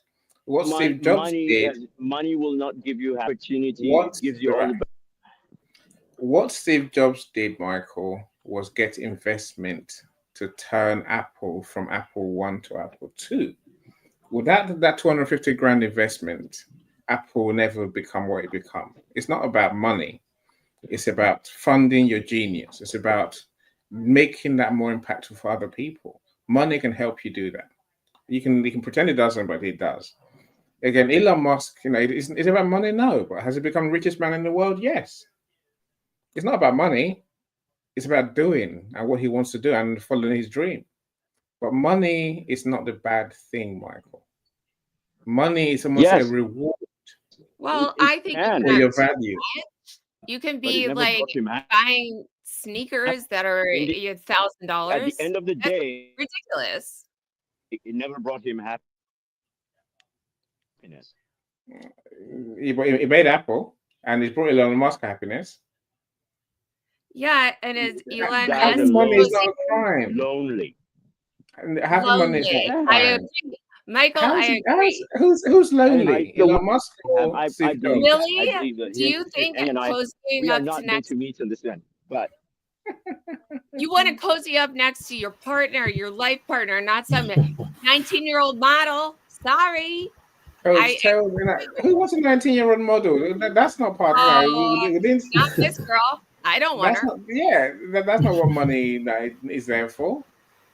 And so But that's what it brings. That's what it brings, some sort of like a sense of entitlement and a sense of like you're above other people. And I dislike that quality in people. So you put it out there.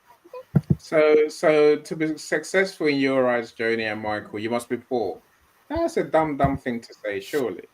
No, I think if you can That's have dumb, right?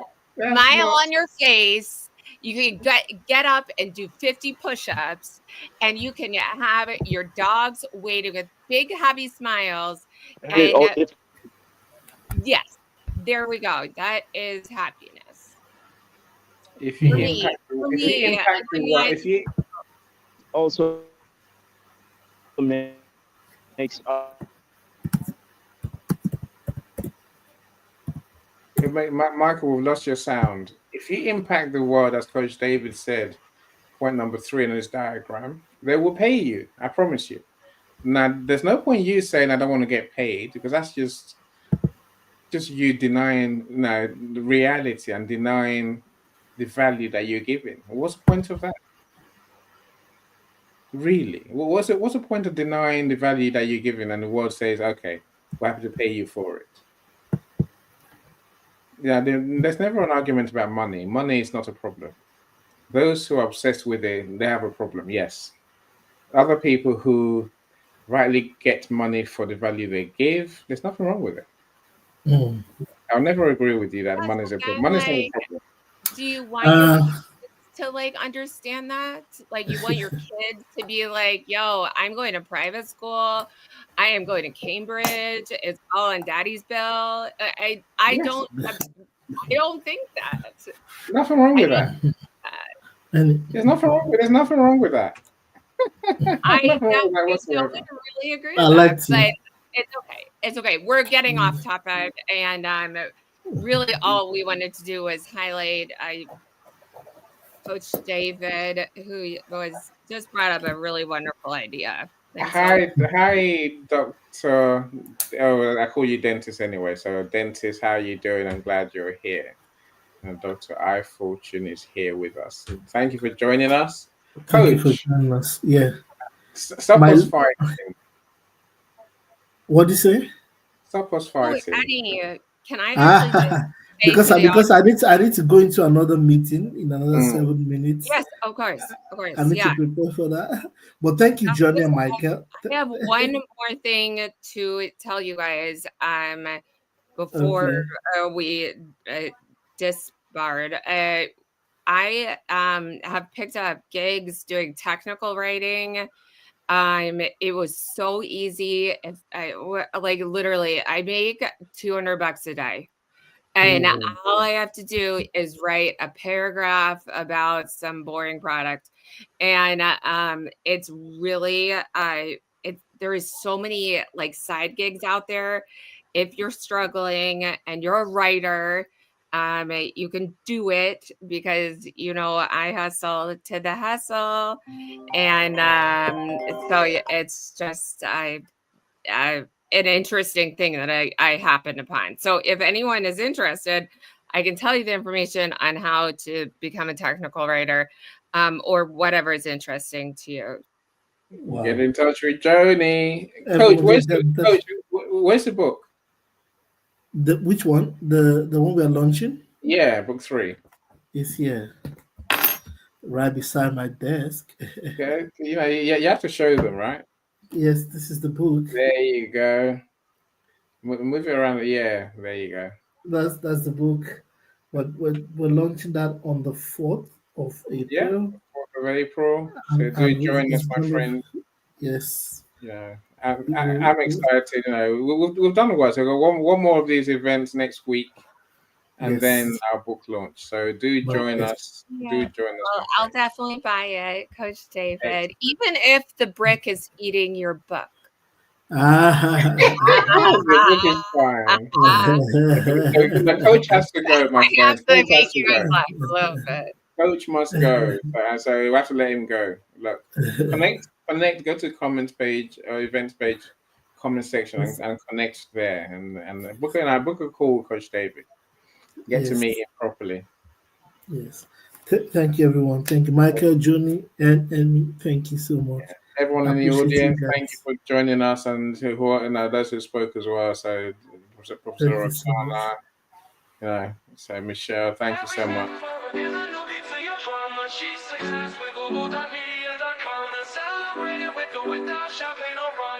success with global.media.